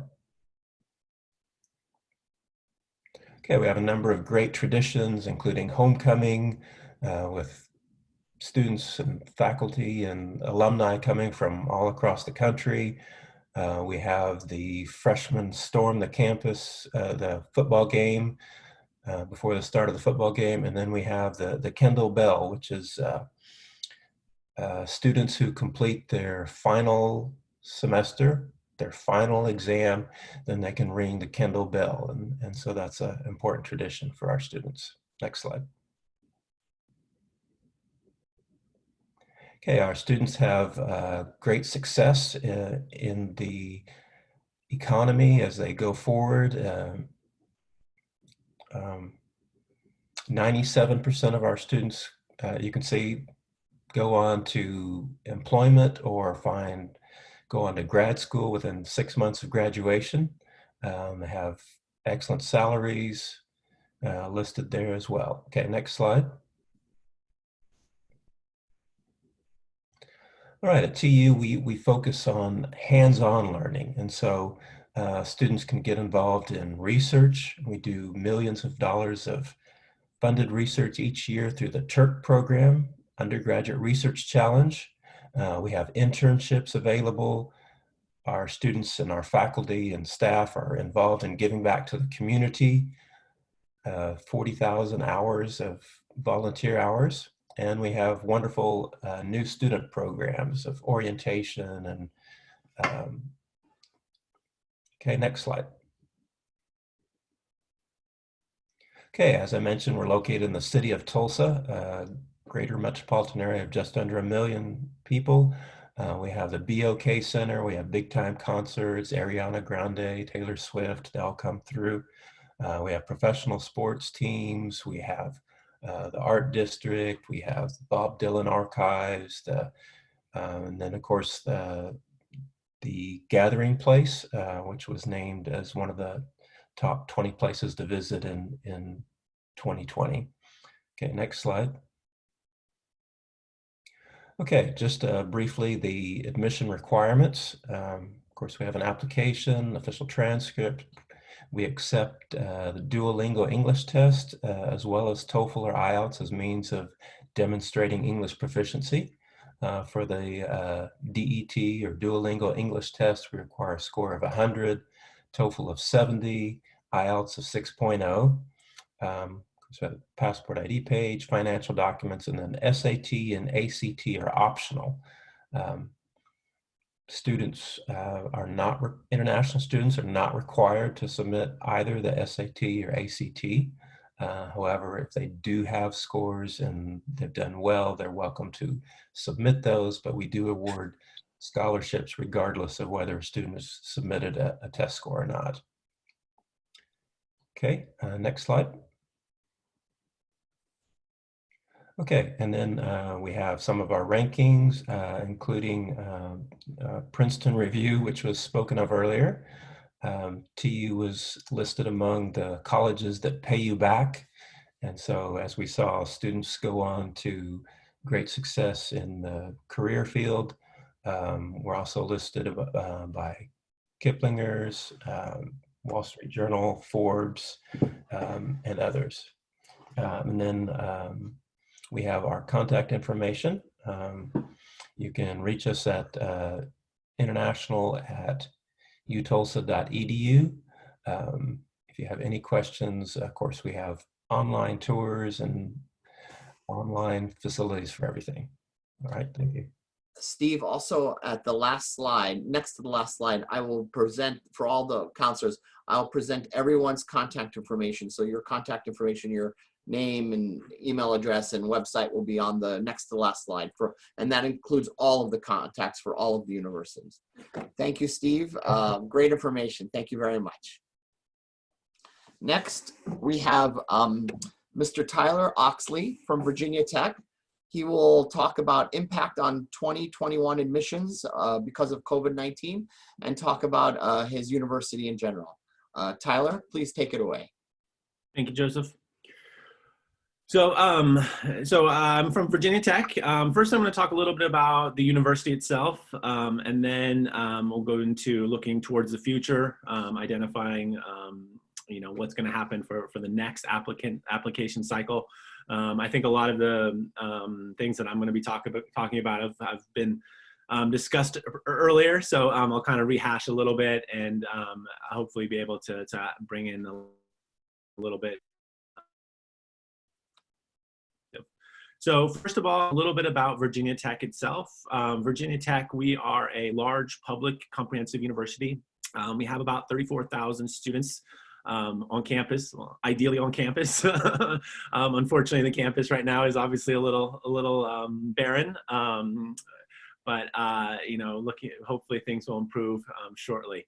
The university itself, we are located in a small town of Blacksburg, Virginia, Southwest Virginia. We are a rural campus, kind of out up in the mountains. It's a really pleasant place to study.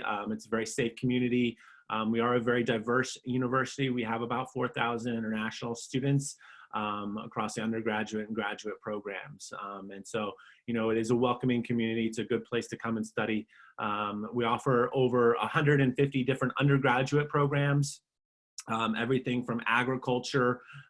We were founded as primarily an engineering and agriculture university. And so, the agriculture and life sciences is a huge part of the university itself.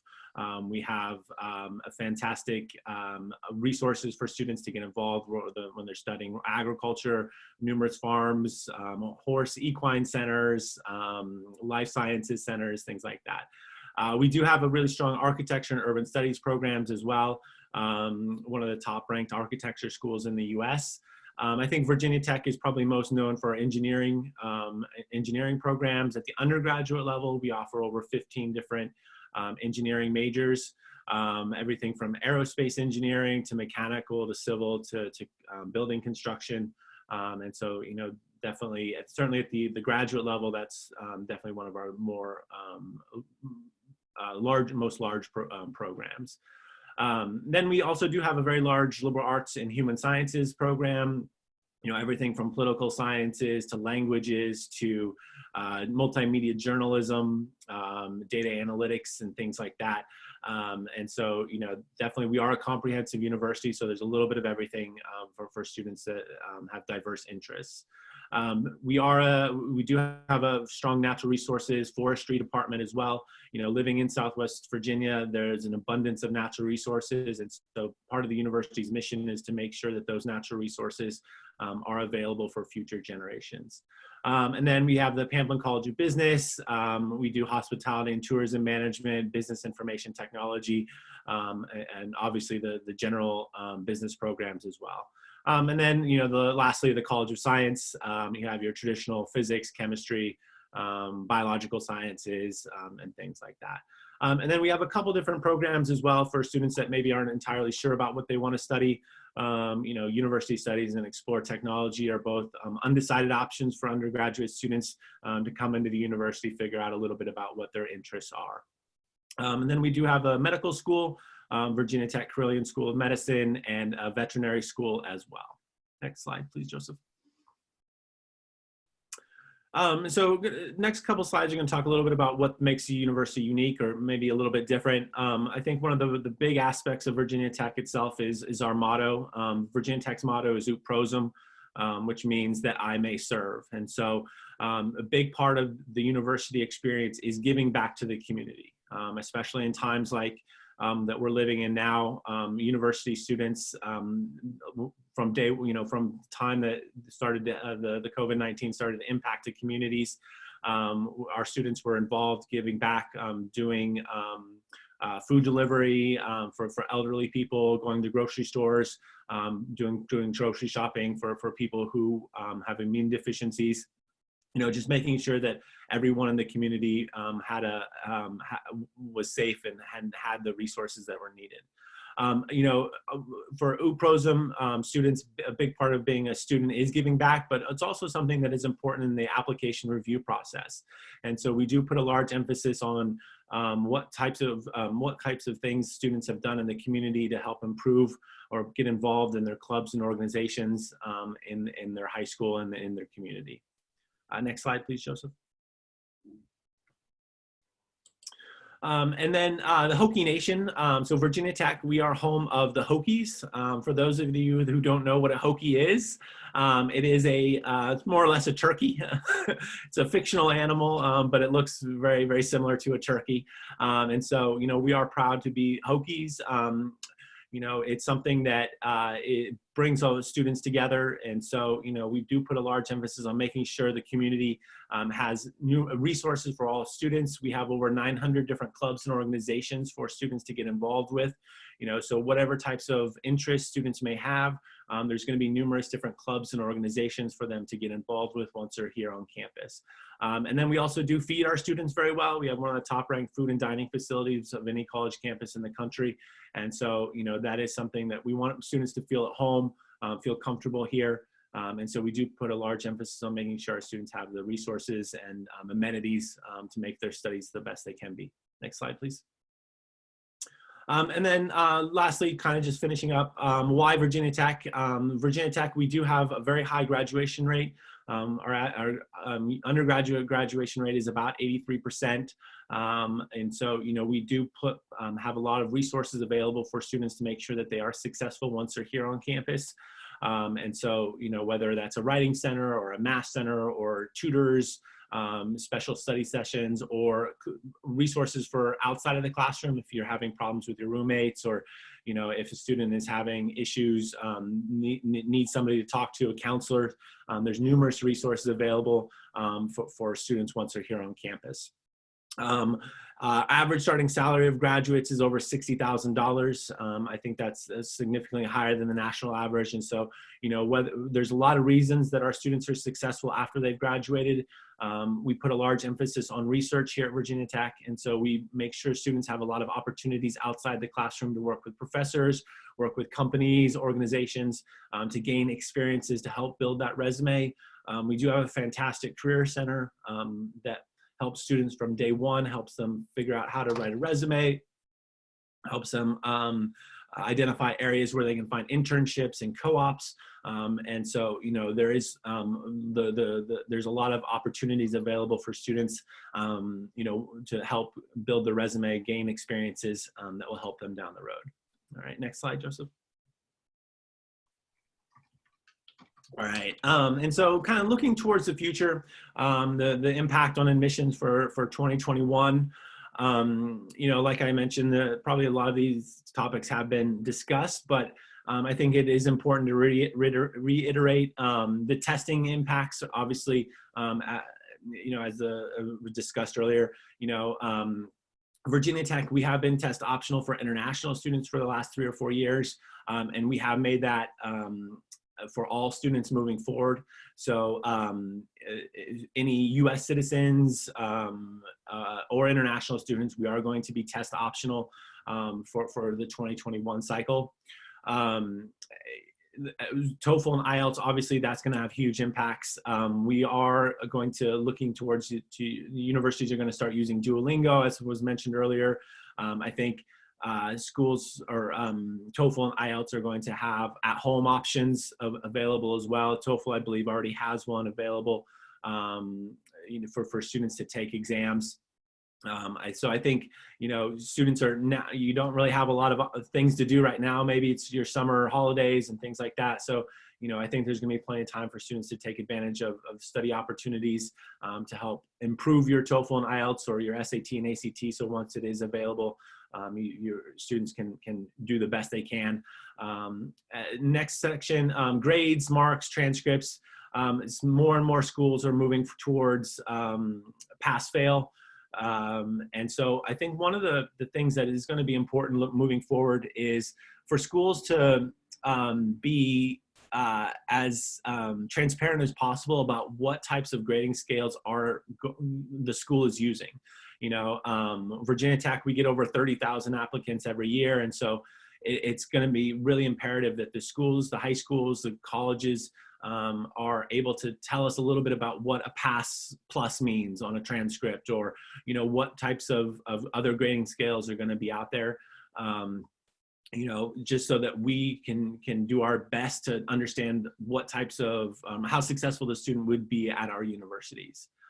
Application timelines, I think everybody's going to have to be very flexible moving forward. I mean, there's so many different unknowns, and, you know, what's going to happen next week versus what's going to happen next month.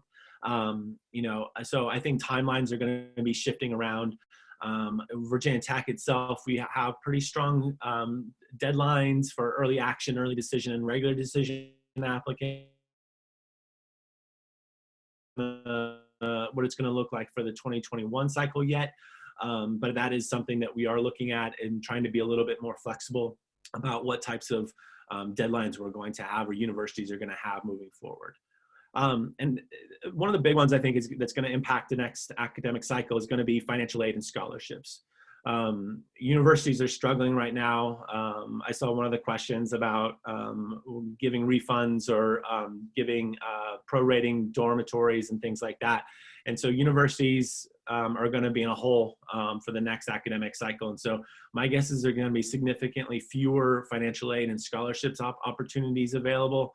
And so that's something that students need to recognize and try to do everything that they can to understand what types of opportunities are going to be available at different institutions. One of the big ones for Virginia Tech is extracurricular activities. You know, that is something we do put a large emphasis on in the application review cycle. And so I've been getting questions about what can I do now to help improve my resume, or help build my extracurricular activities up for the next application cycle. And I think there are things that students can be doing while they're stuck at home, whether it's taking online classes through Coursera or other online platforms, or utilizing their computers to build clubs and organizations that help not only themselves, but their other students in their community. You know, there are opportunities out there. You know, it is a difficult time, but we don't want students that are just going to be sitting at home playing video games all day. You know, there are going to the essays and things like that students are going to respond to for the next application cycle. I think it's going to be important that students are able to discuss what types of things that they have done during this period. How have they helped out others? What have they done to help support their family through these trying times? And so, you know, just because you can't go out and play athletics right now, you know, there are other ways to get involved and show your commitment to your community. And then lastly, the unknowns. As I mentioned earlier, being flexible, I think, is going to be really important. There's also so many different students that are in different circumstances. And so if a policy at a university doesn't necessarily work or is inhibiting your students, I think it's really important that even more now than before is to reach out to universities. We are here to help you. We want to be able to support your students and give them every opportunity in the application cycle. And so, you know, if a policy isn't going to work for you, reach out to the university. We're going to be as flexible as you can. Joseph, can you go to the next slide, please? And so, you know, our director of undergraduate admissions here at Virginia Tech, you know, he did have in one of the newspaper reports, you know, during these challenging times, you can always contact us because we're here for you. Things are tough now, but your brightest days are ahead. And I think that speaks to all universities. You know, we're here to help students, and we want to be able to help your students. You know, if there's things that we can do to help them in the application process, don't hesitate to reach out because that's why we're here. We want to be as supportive as we can. And I'd like to finish on maybe some positives that can come out of this. You know, virtual events and virtual campus tours. You know, somebody mentioned earlier about interests, demonstrating your interest to universities. Well, that's not necessarily important in Virginia Tech. All universities, or at least most universities that I've seen, have dramatically increased their virtual offerings, whether that's campus tours or virtual events. For international students, it's always been difficult to come to campuses and kind of get to know the universities, like a student that's in Virginia, for example. And so I think there's going to be markedly more virtual events and campus tours. And so there's going to be a lot more opportunities for students to maybe get to see a campus that maybe they wouldn't have prior. And so, whether you're going to the Virginia Tech open house that we had a couple weeks ago, virtual open house, or other universities that are doing other events or daily sessions online, I think there's going to be a lot more opportunities to kind of get to interact with admissions counselors or students virtually now more than ever. So next slide, please. And so that's all I have. Thank you all for joining me. My email address is down there. If you guys have any questions, feel free to reach out. And thank you, and hope everyone is safe. Thank you very much, Tyler. That was great information about Virginia Tech. Thank you again.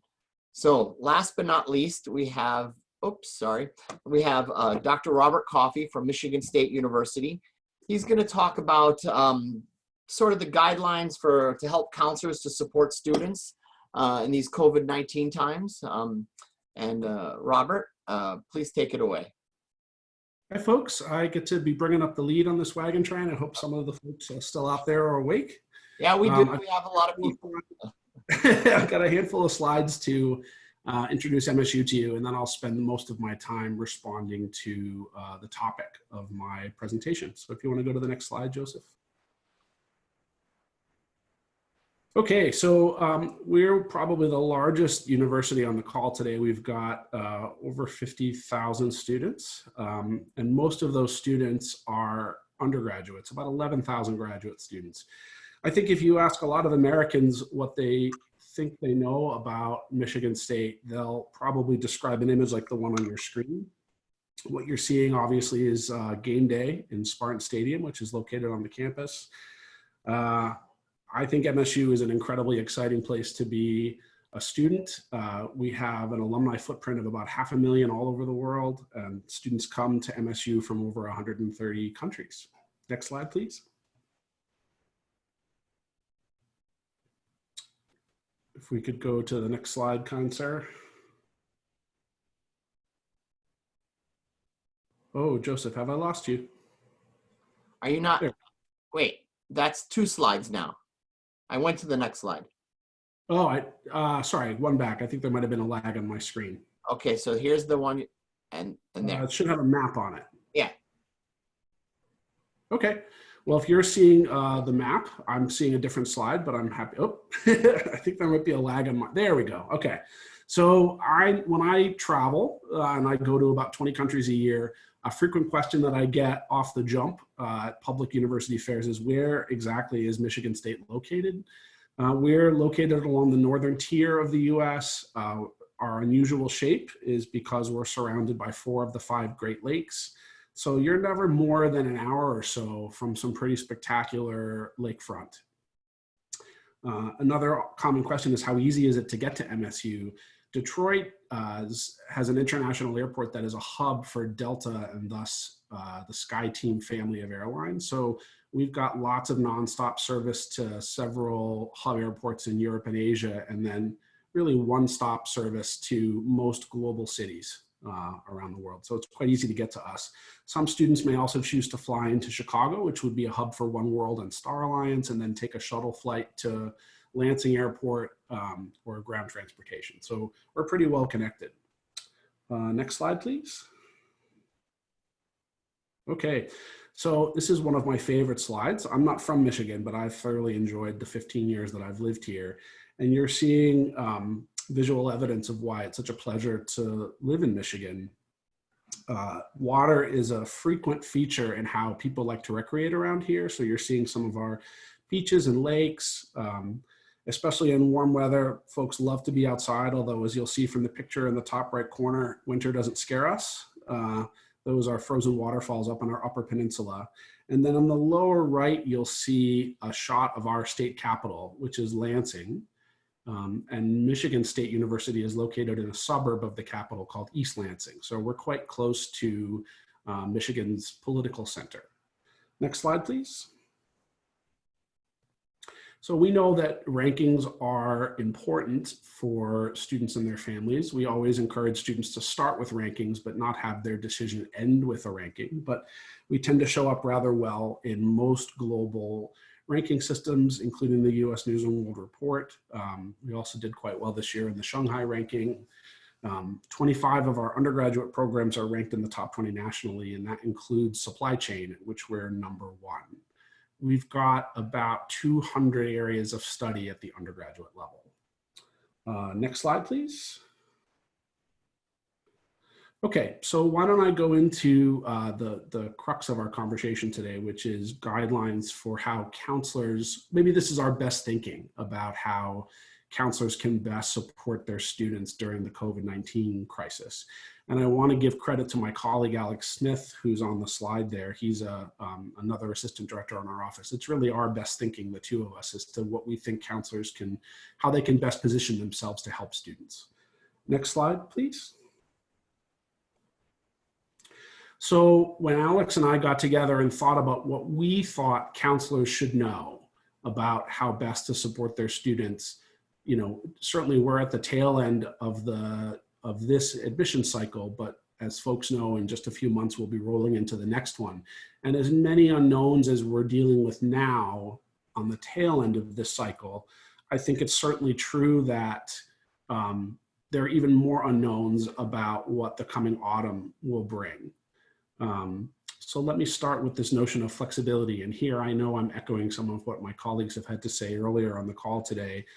Our office went nearly 100% remote over a month ago. So all of us are sat in our respective homes and thus really, really available. I know I've had video conversations with half a dozen counselors who had a question. And since I've got the bandwidth, when I replied, I said, you know, I'd be happy to hop on a Zoom call with you and talk through some of the things that you're hearing from your students.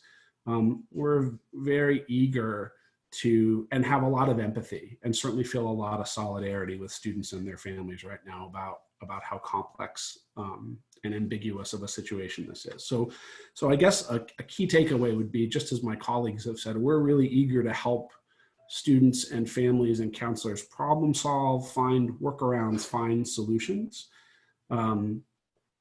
One of the key challenges that I think we're facing on both sides is this notion of document submission. Probably like a lot of schools, we really don't want to receive application materials directly from students. And by application materials, I mean things like transcripts and test scores. We generally ask students to work with their counselors to have counselors submit things like high school transcripts electronically. And we've got some guidance on our website. I'm happy to point folks to that if they have specific questions about how MSU is handling things. But we also know that students and counselors are all working remotely right now. And there have been some situations where we've heard from counselors who have said, you know, I don't have access to the documents that I need to be able to send this along. So I guess a key takeaway is that if counselors can be proactive about identifying these pinch points that late stage applicants might be encountering, specifically around document submission, you all should definitely feel free to reach out to us, and we'd be happy to see what we can do to help make the application possible for the student. I won't go too much into testing, since I know that this has been addressed pretty exhaustively, but as of now, we're working with students on a case-by-case basis. We haven't required the SAT or ACT for international students for quite some time, although it's definitely a key metric in determining scholarship eligibility. And so the vast majority of our international applicants will submit an SAT or ACT. And because a solid score on either test will also satisfy our English language requirements, I think for most of our applicants, they've often just submitted an SAT or ACT and have not submitted an IELTS or a TOEFL score. So, and coming where we are in the cycle, you know, the vast majority of our applicants to now took this test months ago. We still have some students that decided very late in the game that they want to give us a shot, and they weren't able to sit the SAT in time, and we're doing what we can to work with them on a case-by-case basis. Next slide, please, Joseph. Okay, so again, this is my colleagues and my best thinking about where some pinch points might be. Like a lot of universities, we're giving students the chance to extend the deadline to submit their deposits. Typically, like most schools in the US, our deadline is May 1. Students who have applied to MSU have an online admissions account, and in that account, when they log in, they can tick a box that says that they'd like an extension to June 1. That happens automatically.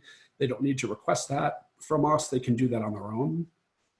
But as my other colleagues have pointed out, every institution is different. So if you're working with a student and they or their families would really find that it would take some pressure off if they could have another month to kind of think on this and see where things are going, you should certainly reach out to the counselor and find out what kind of extensions are possible. Let me combine a couple of these. So not surprisingly, we've had lots of students contact us who we've admitted and are funding request a delay in the start term. We're able to pretty easily accommodate that if they're looking to start in January 2021. So if they were admitted for September and now they'd like to start in January, we're able to respond to that pretty easily. And actually, even that is a shift for Michigan State, because typically we haven't admitted very many international students to January. So we're moving pretty quickly to make that more of an option for folks. So that's a pretty easy switch at this point. Less easy is a student that wants to delay to fall of 2021. And what we're telling those students is that their application will still be good for that year, but we'll need essentially to reevaluate those students. So we assume that students that are delaying matriculation by a year may make any number of choices about how to fill that year. So they may take classes at a local college or university. They may, try to work, or maybe they're needed to help with family. We typically collect that information anyway when students apply after a gap year. We want to know what they've been up to with the time that they've been out of school. So we'd want that information of students that had been admitted and now want to delay a year. It's also true that we can't hold their scholarship award for that year. So we would reevaluate them and make a new set of decisions around scholarships. It's hard to know whether what effect the COVID-19 crisis will have on MSU scholarship resources. There are so many unknowns about the financial hole that MSU may find itself in a year from now. And so unfortunately, that's an unknown that we can't provide a lot of guarantees around. In a best case scenario, we're still in a position to provide the same level of funding that we would have provided to that student had they started with us in the fall, but it's not clear. Again, we're happy to talk about this with a counselor or with a student and their family and talk through some of the pros and cons of delaying a year. And we're really ready and happy to do that over a video chat, or if it's email or phone or whatnot. Let me go down to orientation. MSU took the decision to move all of our orientation programming online this summer. Typically, our domestic students would choose a weekend. Like many large universities, there's no one orientation weekend that all students participate in, but rather many, many sessions over the course of a summer. So, and then for international students, we do have one extended orientation program, typically on campus in mid-August. All of that is moving online. As you can imagine, there are an awful lot of logistical details that need to be settled for us to do that. So even as we don't know all the details yet of how international students might experience a virtual orientation, that's the direction that we're moving in. I imagine a lot of other universities are having similar conversations. So here again, counselors can really be good advocates for their students by not losing this issue, because for some campuses that may be deciding to carry on with an on-campus only orientation, that certainly would affect when you might need to plan to arrive in the US. So another thing to flag. And then with regard to housing, I'm really proud of what MSU has done to support our students that are living on campus through this. Students continue to live on campus, continue to have access to their meal plan.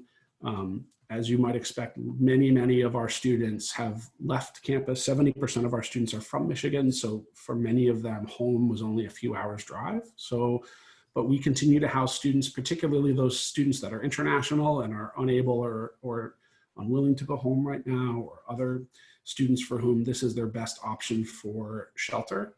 And that will continue to be available through the summer and into fall. So we're lucky to have a campus where the housing system is so resourced to be able to provide this. But that does raise questions about what housing would look like or could look like in the fall if MSU, as we are planning, will return to in-person instruction in fall of 2020.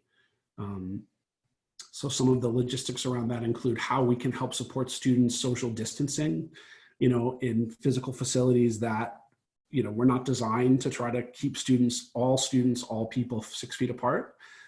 This is another area that counselors should flag in their conversations with students about decisions that they want to make around coming to campus for a fall. And then lastly on this slide, probably the biggest unknown for any of us on the call is when students who have yet to secure a student visa, when they might be able to schedule a visa interview. As I'm sure everyone on the call knows, all visa interview slots have been canceled going forward for the time being with no reopening date given.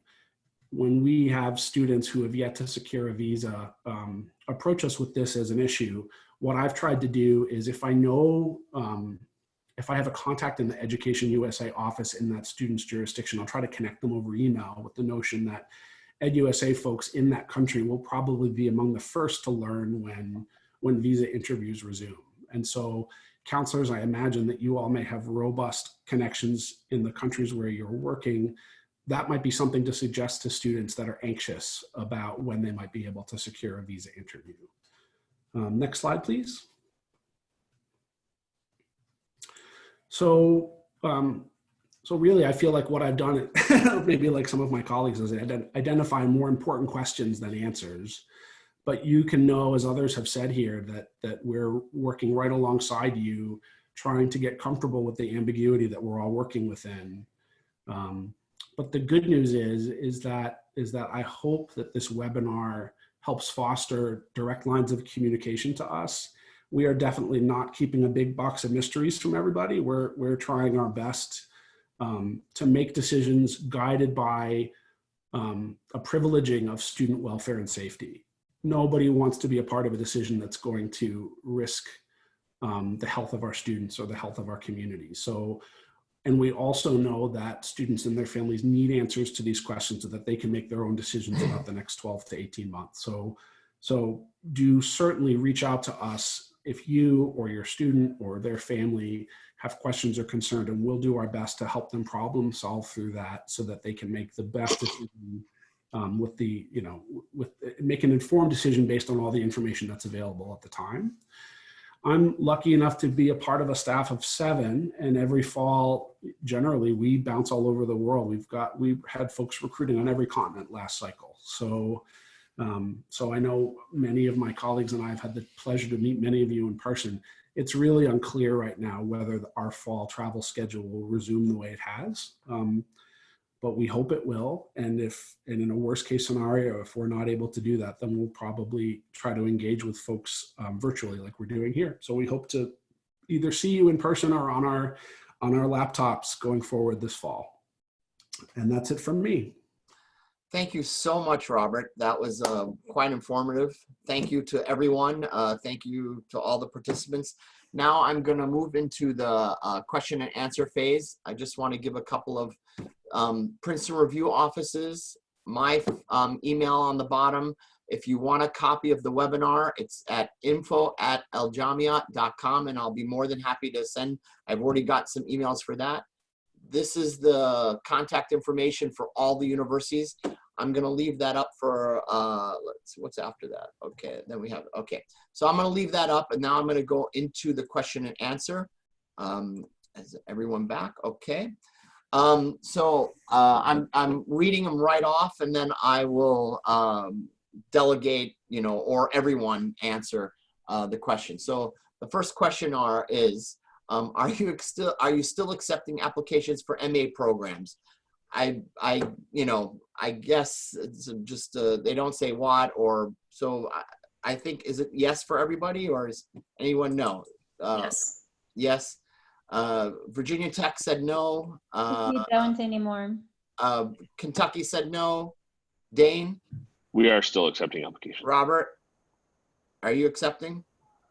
Our programs, we have over 200 at the grad level. They would all have individual deadlines. Yeah, so person to reach out to the department that they're interested in and look. Okay. Yeah, they didn't mention what they're interested. Steve? For graduate applications, I believe those have closed. Just undergrad is available now. Okay. Tyler, no. Anna, yes.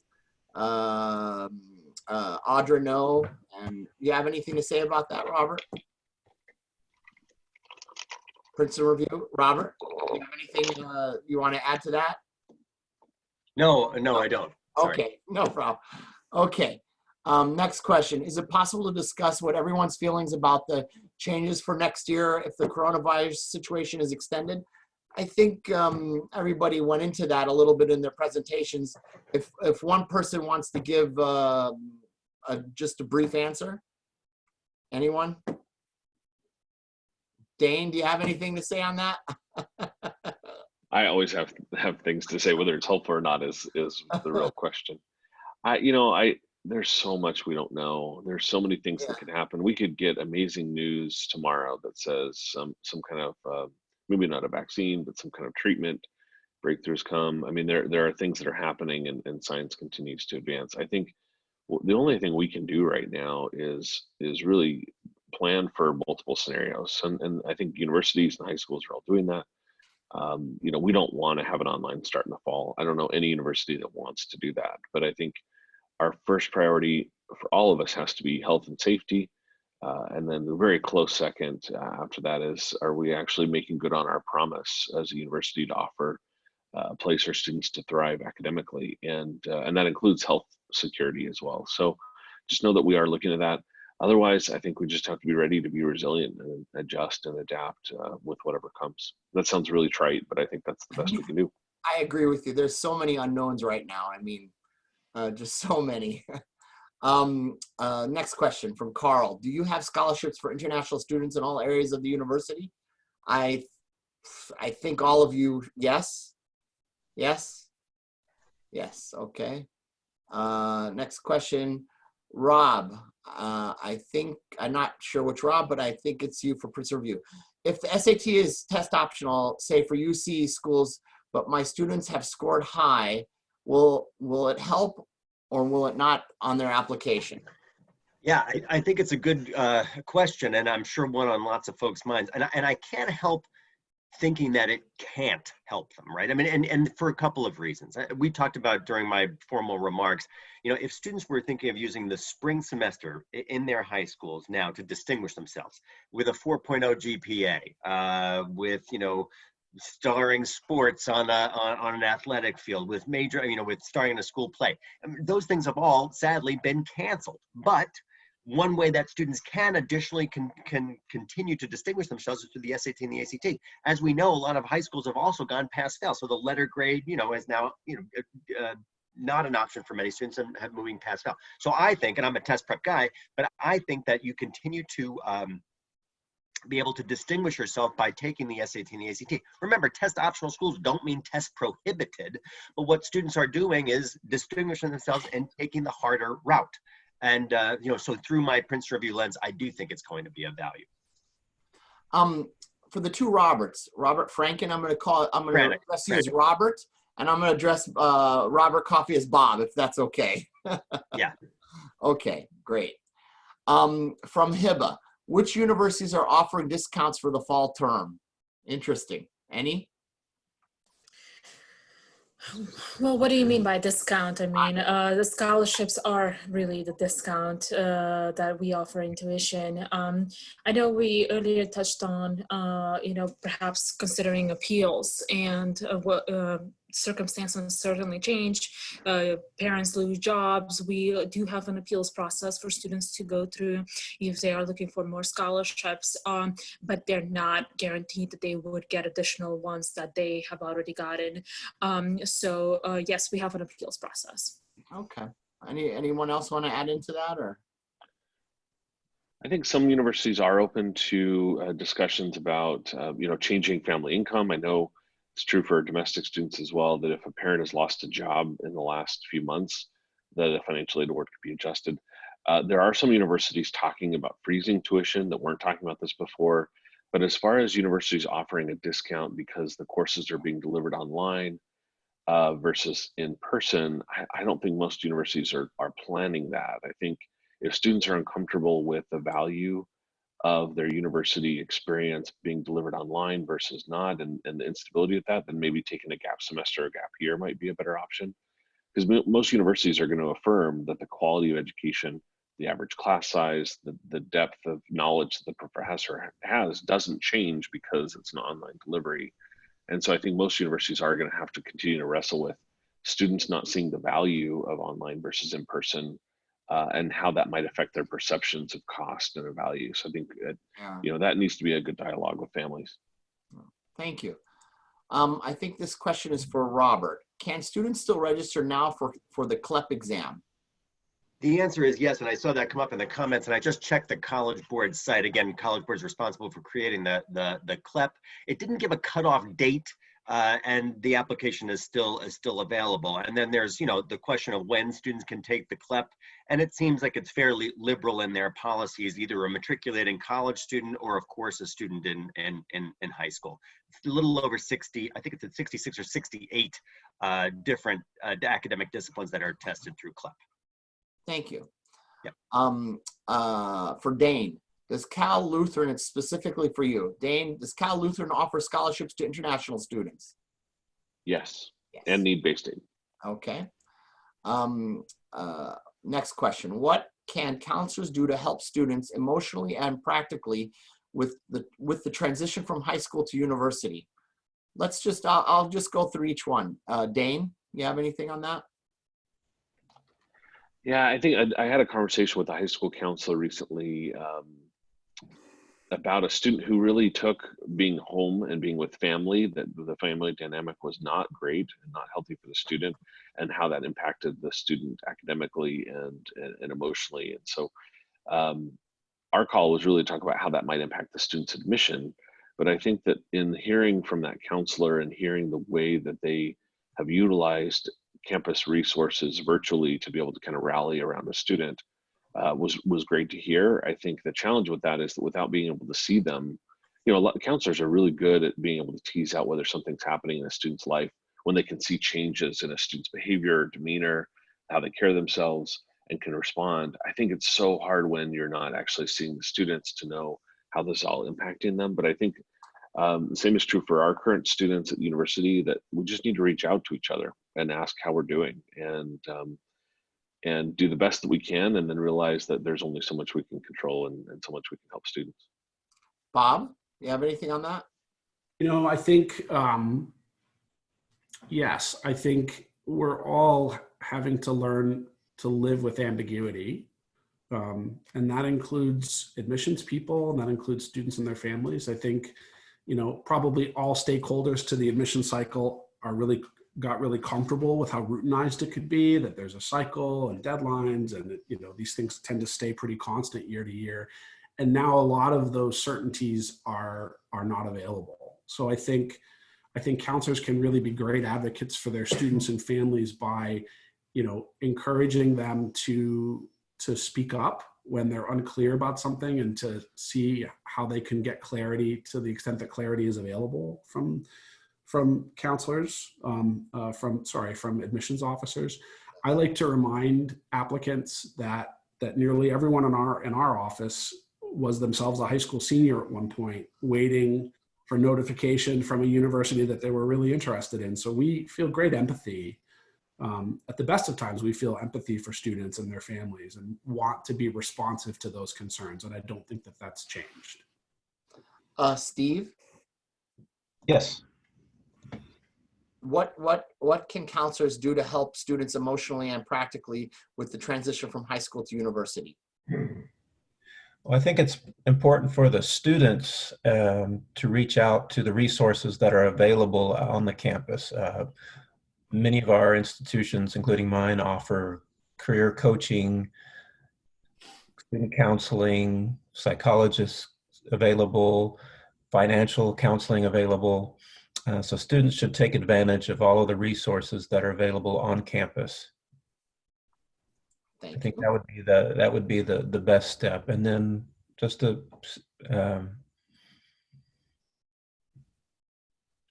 stay in touch with their counselor back at their home school as well. Thank you, Steve. Anna?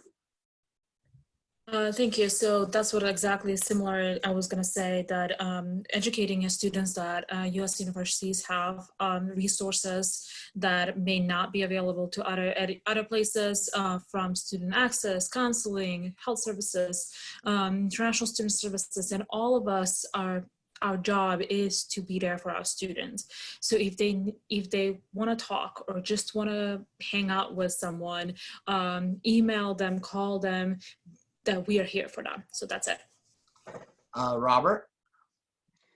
Yeah, I think just reiterating what we're saying, counselors remain student advocates. And I think now more than ever, counselors are needed to help filter and focus the information that's out there. We've heard a ton of data today, and I'm assuming that counselors that are listening are going to take that back to their students. And I applaud you for spending this couple hours with us to do just that, but that relationship continues. And I think that your students may need to hear that over and over again. And I even think from my own perch at Princeton Review, the many students that I work with, I just remind them every day that we're here trying to curate the right amount of information for you, because it's easy to get overwhelmed. And so I think it's just, again, underscoring the relationship. It's there, it's strong, and it's going to continue throughout the summer.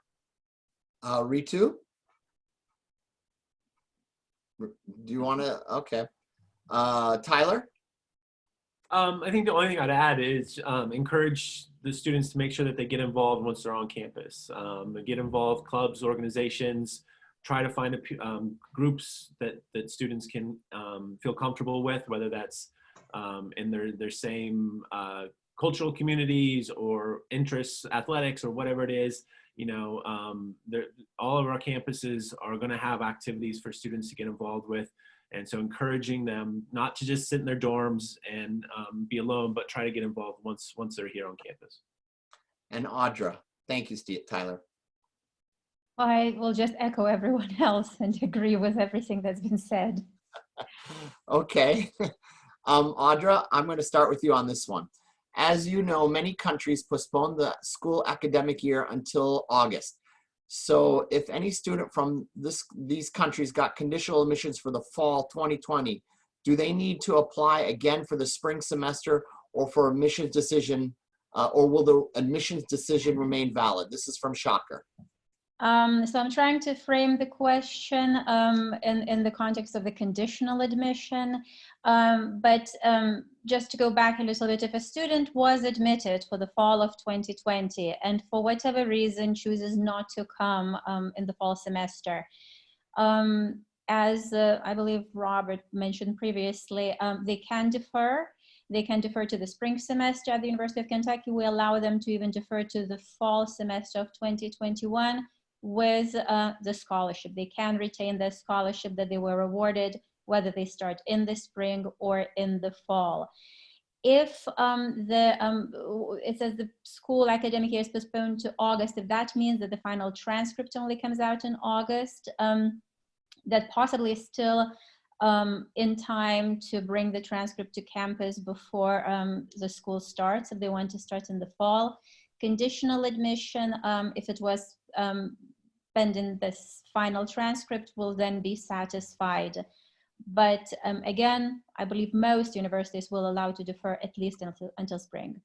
Thank you. Tyler, I'm just going to go up to everybody. Yeah, I think I'm sorry to interrupt, folks, but I have a hard stop at 10:15, so I'm going to say my goodbyes. But good luck and thanks for being able to speak to the crowd. Thank you for being a part of this. I appreciate it. Thank you, Robert. Thanks again, folks. Bye bye now. Take care. Sorry, Tyler. Yeah, I think the biggest thing is when is the student going to graduate with their high school diploma? You know, if they're going to have that by August, then the fall could still be an option. If not, definitely reach out, let them know that the defer option is definitely going to be available, whether that's spring term or the following fall. Thank you. Steve? Just that students will need to be in touch with their university and let them know that they do wish to defer. Okay. Anna? Same here, they can defer to up to 1 year, keeping the scholarships. Dane? Same. Robert? Right, so if the question is around, Bob. I'm sorry. oh, so it's okay. If the question is around conditional admission, which we would call provisional admission, Yeah. And they were wanting to defer to spring, that would not be an issue for us. Okay, fantastic. So let's go to the next question. As an SAT tutor that had a structured timeline for certain test dates, how do I keep my students engaged and motivated as tests have been postponed 3 to 5 months and as more and more colleges are becoming test optional, either temporary or permanently? That's a Great Robert question. okay, I know. Ritu, do you Yes. want to chime in on that? Yeah, I can step in. I mean, I definitely would like this question to be answered by Robert, but I believe this is a great opportunity for your students to spend more time practicing the questions. And at Princeton Review, we have all sorts of options. We have self-paced, we have live online. So what we are doing over here is that we are scheduling our classes once a week for certain type of students. Some want to finish off before the summer. So it's all variegated. And when it comes to how do you keep them engaged and motivated, we at Princeton Review offer all counselors, this opportunity to take a practice test. After the session, they all have an opportunity to conduct practice tests. So it's just doing the tests, solving the questions, and then getting them answered and doing it one step at a time. And at Princeton Review, we offer 23 practice exams for SAT. So they have 3 to 5 months to cover up all of them. Most of the times our students do maybe 50% of them, but now we have enough space and time. And I think we should also focus on skills like reading skills so they can up their game on the reading section. But I'd definitely like to have Rob's, perspective on this. Okay, thank you. Next question from Hiba. Can you share all the slides? Hiba, all the slides of all the university and Princeton Review and me are on the screen right now. Okay. Okay, why is it, okay, from Liza. Why is it preferred, or is it preferred that you receive the scores from a counselor rather than a student? I think all of you would prefer from a counselor, but if you have any, does anyone have any other thoughts on that right now? Robert?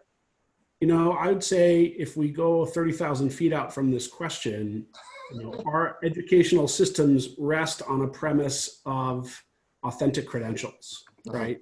So a student gets a grade in a class, a student graduates from high school with a diploma or from university with a degree, and the validity and the value of that rest entirely on the collective belief that those grades are accurate measures of that student's performance. And so, we're really on the front end of that funnel in terms of a student's access to Michigan State. And so I think my colleagues would describe it as a real ethical obligation to do everything we can from a process perspective to safeguard the integrity of our process. And as a practical matter, one of the ways that we do that is by asking that students partner with their counselors to submit admissions materials. So, I know in a world where so many things happen quickly because of the internet, I've had any number of students email me their copies of high school transcripts or test results and that kind of thing. And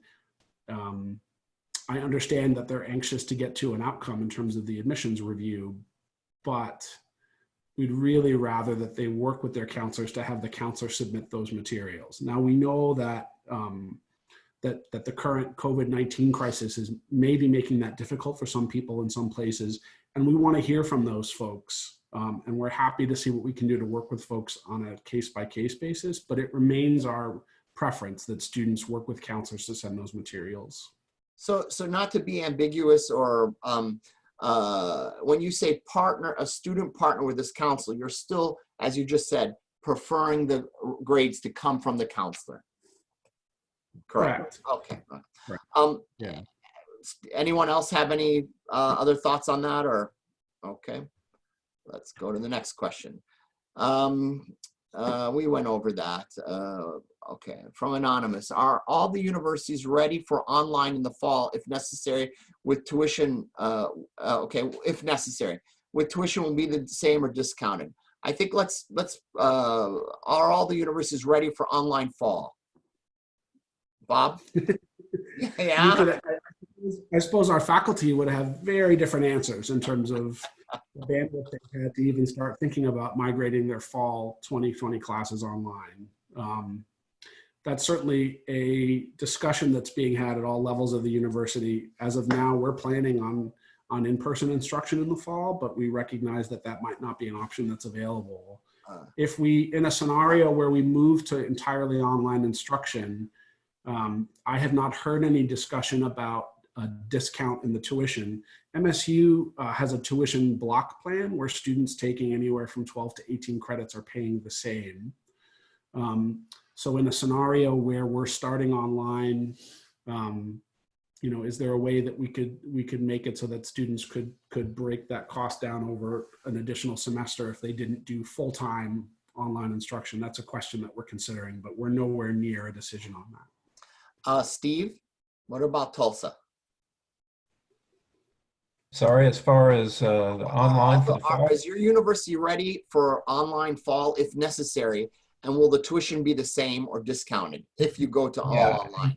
I think we're all making contingency plans, that our leaderships of our universities are all making decisions day by day. And so this is a very changing situation, but in the situation that we have to go online, we're prepared to do that. And all of our summer classes at this time are online as well. I do not see the possibility of a discount, but we will still continue to offer our full range of scholarships. Tyler? Yeah, I mean, we're ready to be online for fall as a last resort kind of thing. But like others have said, I'm not sure about tuition. I haven't heard any discussions about that changing. Anna? Same with us. We have moved all our classes for the summer online. We're planning to still host the classes in the fall in person. If that changes, we are ready for online instruction. But not at discounted prices. I do want to mention 2 points. One is that students are realizing the value of in-person instruction because they find that learning online is a lot more different than learning in person. And then if we do proceed with in-person in the fall, instruction in the fall, it will probably be limited to much smaller gatherings. Classes are small, but they'll probably be even smaller to really be careful if we are moving towards some sort of normal. Thank you, Anna. Audra? Well, as I previously mentioned, for the summer courses, we actually had a very steeply discounted tuition for out-of-state students since it was flat rate for everyone. Currently, there is no conversation about the fall yet. It seems only fair that if a person is not if a student is not on campus taking advantage of all the facilities, the tuition would be adjusted for that. However, that conversation has not happened yet as we are gearing for full in-person instruction in the fall. Inshallah. Inshallah, yes. Indeed. Dane? Yeah, so we are prepared to do that for our graduate students who are starting this fall, or sorry, starting this summer. We are going to offer students this choice, which is, and this will be true for fall too if we're not on campus, which is they may start online if they choose to. I think one of the challenges with offering students an online start who are not in the US is that the university then needs to be ready whether they're going to refund tuition if the student's visa is rejected, which I don't think most of us are prepared to do. And so I think a lot of the students who are already in the US at community colleges, who are maybe transferring their I-20 from a bachelor's degree in the US to a master's program, I think a lot of those students will choose to start online if we have online classes in the fall versus in person. But I think the real dilemma is, will students choose to start online in the university in a country where they still haven't obtained a visa? And how will COVID-19 impact US visa immigration policies? And will it be the same, more or less difficult to obtain a visa than it was before? So I think for a lot of students, choosing that deferral may actually be a safer bet for them. But we are giving students that choice. If they want to start online, they can. Just we can't guarantee the visa, obviously. Gotcha.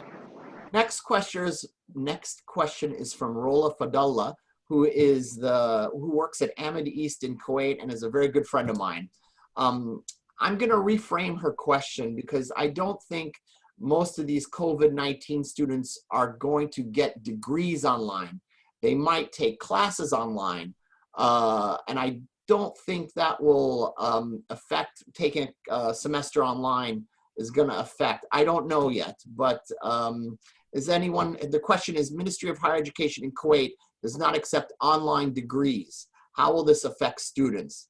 I don't think you know, but Anna, you had a, yes.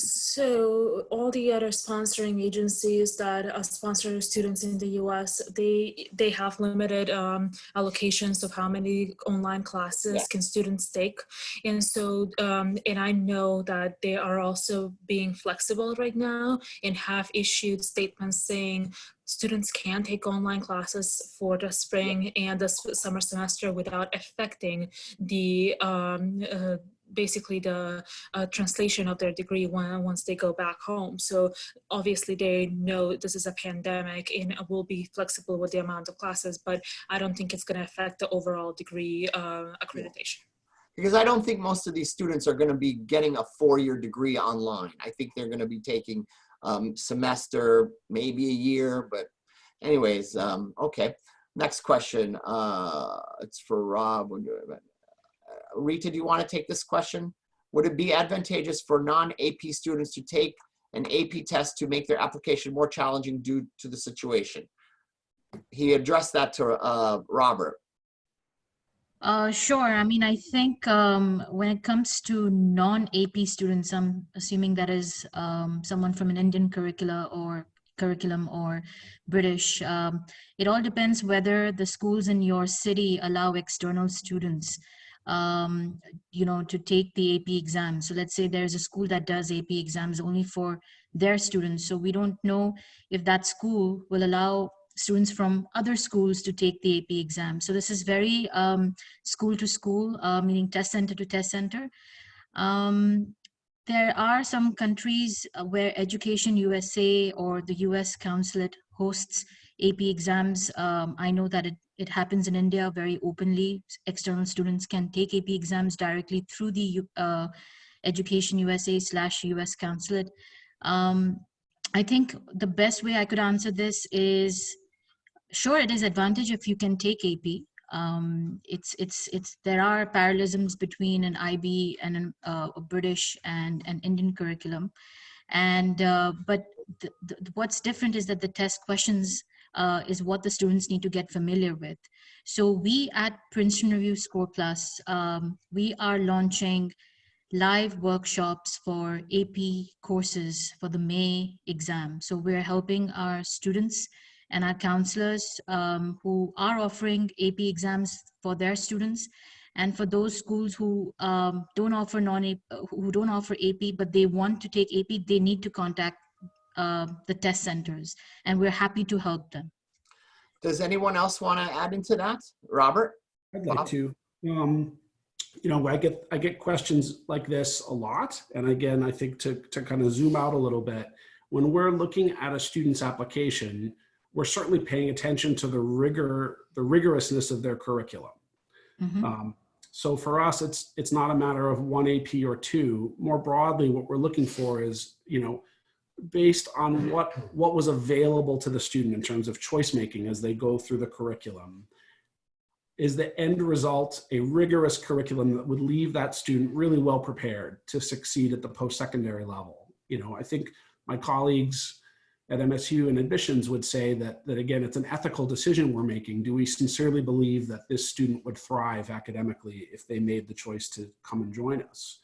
And there are lots of different ways that a student can demonstrate rigor. It can be through taking AP tests, if AP tests are available, if they've needed to find an alternative way to access AP exams, that's great. We're also really familiar with what rigor looks like in an A-levels curriculum, in the Indian curriculum.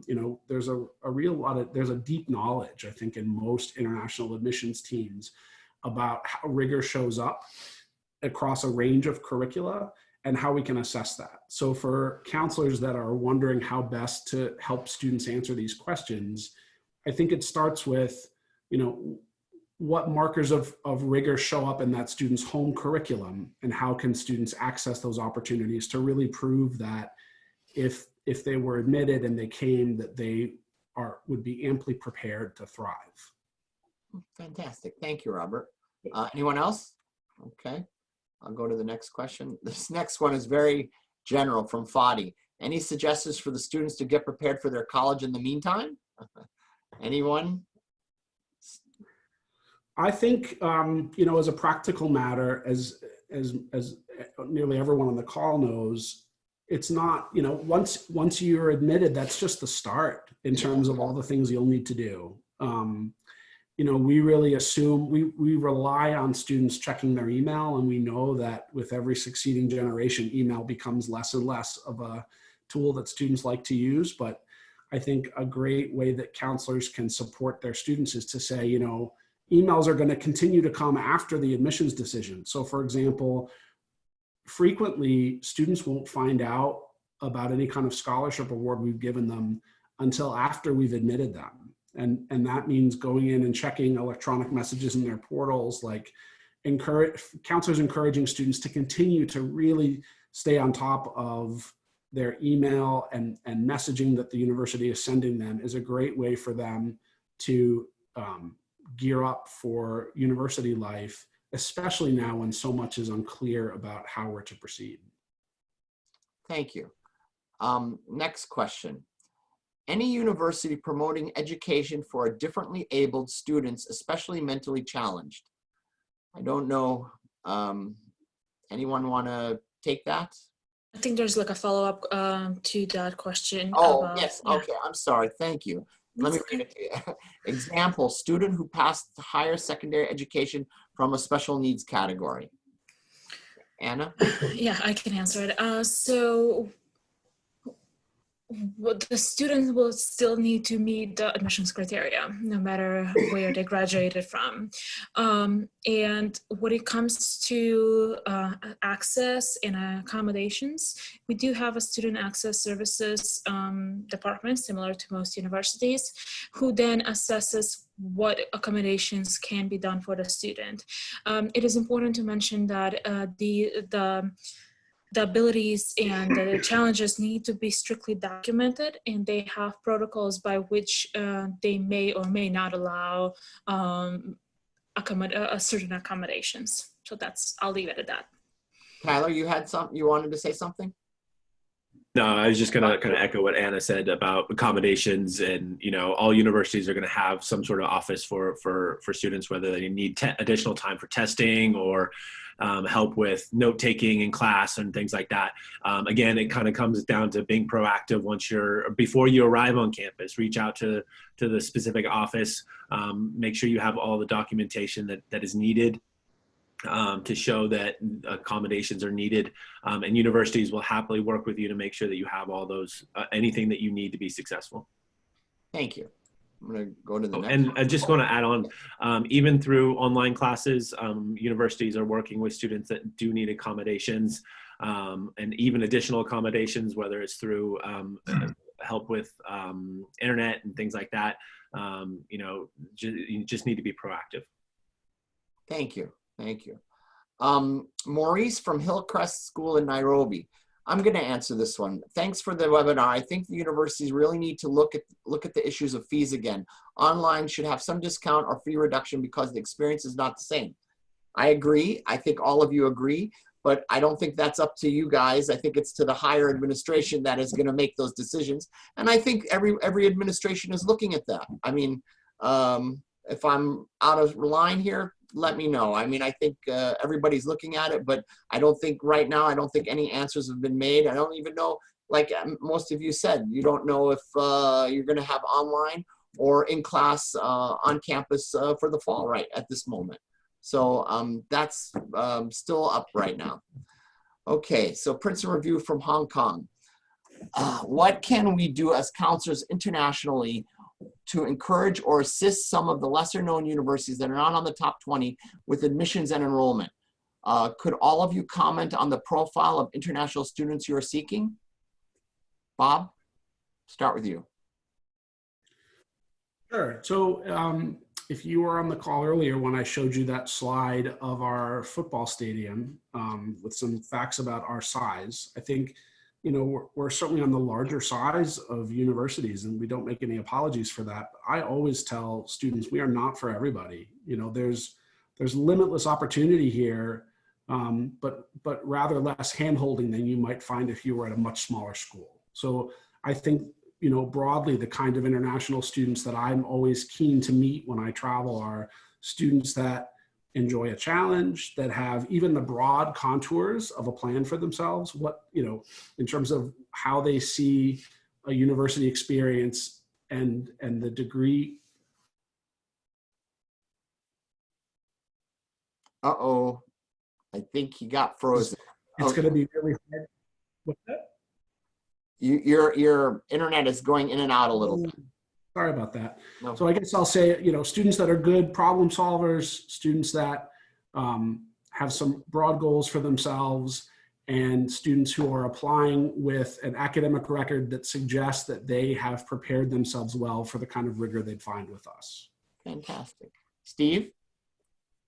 Yes, we're a little bit different from Virginia Tech. We are quite small, and so students at our institution are students who would be looking for a small class size where they would get to know their professor personally, that they would know all of the members of their program, and that they would have significant hands-on opportunities and lots of support, strong support network.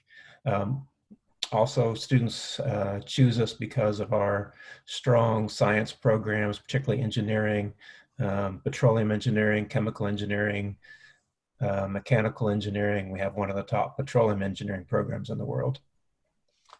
Tyler?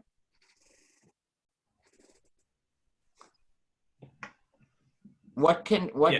Okay, you see the question? Yeah, I just says muted. So I think, you know, a lot of it comes down to what types of programs students are going to be interested in. You know, we're going to review a student who wants engineering differently than we would a student that wants to do music or liberal arts majors. And so, you know, I think it's important that students are able to discuss why they want to do a specific program and what their goals are, what kind of outcomes they want.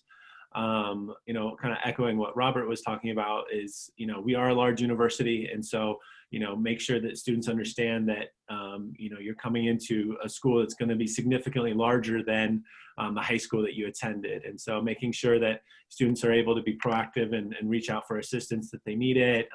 There's nobody going to be here to do your laundry or anything like that. You need to be a little bit more, a little bit self-sufficient. But I think I'd like to kind of go to the first part of the question. Counselors, what can counselors do to encourage students at lesser known universities? You know, there's over 2,000 universities in the US. And so everyone's going to have a website. Everyone's, you know, take a look at specific programs. Just because a university is not in the top 20, they may still have a fantastic art school or whatever. And so you just need to familiarize yourself with all, you know, the different institutions, do some research online. You can find out all the information, or at least a lot of the information. And then if you still have questions, reach out to the admissions department, reach out to professors. They'll be happy to talk with you. Anna? It's the same thing, you know. The only other thing I'd add for our profile is really students who are willing to make most of their opportunities, that really want to do multiple things at the same time, that are not afraid to attend a reception, a think tank, you know, event, to go out there and network and make most of their opportunities. Audra? This probably warrants a whole separate webinar. We could go on forever on this, but even at a large university like ours, no one is as big as Michigan State on this webinar, the student experience will be different from department to department, and that's why students who are admitted are also different. Some departments will be very hands-on, very supportive, very small. Other departments will be huge. And I think the bigger question is how does one really promote these non-Ivy, non-top 20 institutions? And we always like to push the success stories of our students to show that a student can come into a normal university and still end up in an extremely successful career path or in a top graduate program, and at the same time possibly save on the cost of attendance while obtaining their bachelor's degree. So making that information more available to students and parents, I think, is very important. Thank you, Audra. Dane? All right, yeah, so not a ton to ask or to add to beyond just Cal Lutheran is a moderately selective place. We definitely say yes more than we say no, and what we're really fundamentally looking for is students we know will be successful in our institution, knowing the systems of support, and also just the culture of balance. We are a place that really thrives more on a culture of dialogue and discussion and collaboration, and not one that is built on kind of interdepartmental or competition among students for the top grade. And so culturally, we are looking for students who really thrive in that collaboration. There are a lot of students who would rather go to an institution where that competitiveness, that kind of edge over others for that first chair spot in the orchestra or that lab spot is going to really drive and motivate them, versus a place like us where students were really interested in collaborating with others on those things. So I think none of this really changes the fundamental criteria that we're using to figure out if our students are going to be successful. I'm going to add something. Luann Cash is the last question I'm going to take. It's about 3 more questions, and that's the last question I'm going to take.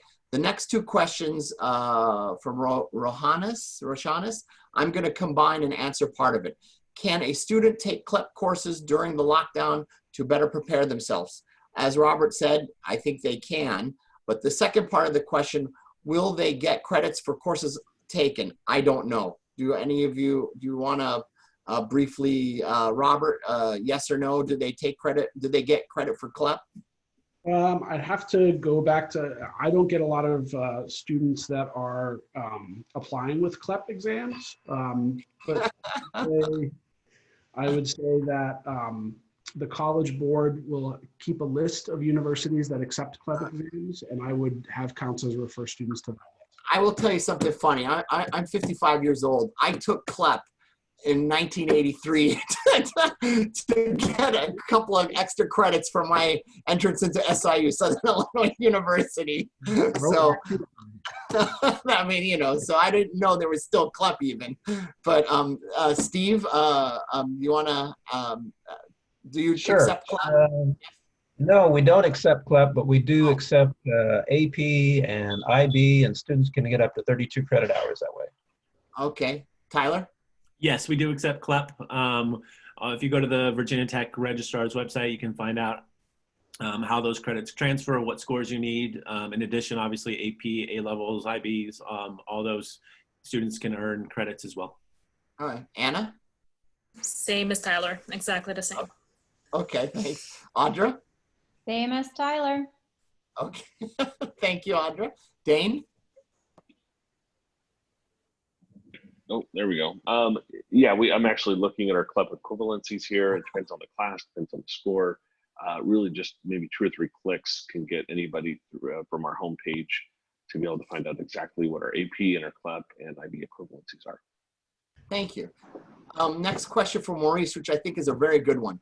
Maurice from Hillcrest, how will students who are in practical lab-oriented subjects be expected to do online courses where there is a need for a physical appearance? And what happens to a student who is admitted, starts an online class course, but later denied a visa after already starting the course after the COVID is no longer a threat. Dane, you want to start with that one? Yeah, those are both really tough questions. I know in some of our discussions on campus, we have, at least for this semester, really adjusted some of our laboratory classes in particular to make sure that students still are learning and be able to do things. There are certain limitations. I mean, even in some of our master's work in IT and analytics, some of the technology, the hardware is really important. So I think all of us are trying to adjust, and we'll do the best we can with those types of courses. But there are some things in the experiential learning, and for all of us, I think universities, we pride ourselves on the practical as well as the theoretical. There are definitely some challenges with that. On the other side, I think that I've mentioned this before. I think this is a really tough decision for students to make. I don't know. I know universities are talking about this, but I haven't heard any university make any promise that they're going to offer courses online and then refund that tuition back if the visa is denied. Those are some really difficult choices. I think if a student is really concerned about that, if they're in a country where there is a history of visa denials, in particular with this current administration, I think those students should weigh very heavily starting the program. This is from Nigeria.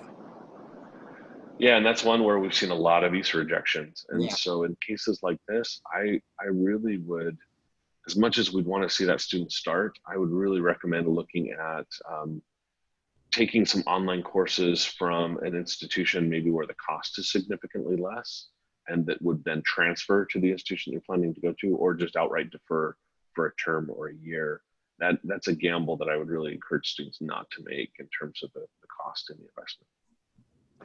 Anna? So the lab question is a tough one. I know that for students that are here would be taking the classes at home, but then would have to come in for a few hours to do the labs. I don't know how would that work internationally. I'm assuming they would take the classes that are not lab-based at home and then take the lab-based courses once they come in. When it comes to the visa question, there's only so much influence or power we have when it comes to those decisions that really rest at the hands of the counselor's officers. We do our best to prepare our students for the interview and make sure they have the documents, that they don't, that they know it's a non-immigrant visa, and that they do need to express an intent to come back to their own country. But ultimately, it is the counselor's officer's decision, and students really need to think about that and prepare the best as possible so that they get the visa. Thank you, Anna. Audra? There's not much to add, really. The only nugget of thought I had was that if a student did enroll in an online class at the university and successfully is completing the coursework and was able to afford that tuition, it might, I'm saying might because I don't work in the Department of State, it might be an added small piece of evidence that it is a legitimate student, because it is the #1 concern for the visa officers. Is the student a legitimate student, or do they have the intent to immigrate? So if anything, it might support the premise that they are in fact pursuing education. Anything about the the labs? The labs, that was very tough. Especially our graduate students and postdocs who are conducting lab research were very concerned about it. So they still, another important piece of information is the universities are not closed. Our universities are all open. We are all working. And while a lot of us are working from home, because we still have international students living on campus, we have facilities open, we have certain offices open, and some labs were open for research because people conducting research were absolutely socially distancing themselves in the lab by themselves. Now, it's not going to be the same for online classes, and as Anna said, some classes should be taken online prior to arriving on campus, and then it might be easier to just take those with lab upon arrival. Thank you, Audra. Tyler? Yeah, really not much else to add. I mean, I think students going to start in the fall, if they're going to take online classes, try to work with your academic advisor to try to get classes that are not going to be lab specific, and things like that. But again, I'd probably look at students more thinking about deferring to spring or to fall, rather than taking online classes, or try to find a community college or something like that where you could take online classes. I think that might be better options. And Robert. Well, there's not much left for me to say that would be new, other than, I think, like my colleagues have said, taking the class online would presumably leave you with transferable credit. So in a scenario where you started with Michigan State and were taking online classes through us and then decided to make a different decision in terms of not completing the degree with us, those credits should be transferable. If you really are anxious about this, then what you might do is to investigate what a realistic plan B might be if completing at MSU is not possible, and then to see how those credits might transfer to that new institution, and then take courses that would be easily transferable so that you could complete your degree elsewhere. But that's what I'd have to offer here. So from Luann Cash, the last question: how do I get access to the PowerPoints? Right on the bottom where it says El Jamiat, it says email info@eljamiat.com. That's how you email me, and I'll email you the whole PowerPoint. And that includes any counselor that that wants the PowerPoint. Please just email me and I'll get you the whole PowerPoint and the session. That concludes our webinar. Thank you so much. It's been almost 2.5 hours, and Robert, Steve, Tyler, Anna, Audra, and Dane, and Ritu, thank you so much. And our next session for counselors will be on May 5th, and we'll send out emails for that.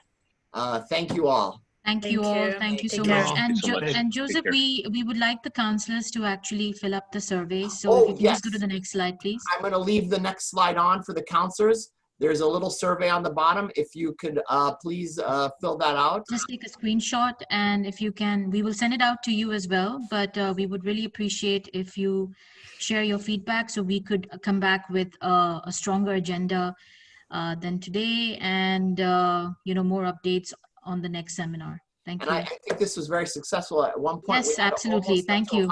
100 counselors. Yes. So thank you all again. Have a wonderful day. Yeah, please stay safe. Thank you. Bye. I'm going to leave this on, okay?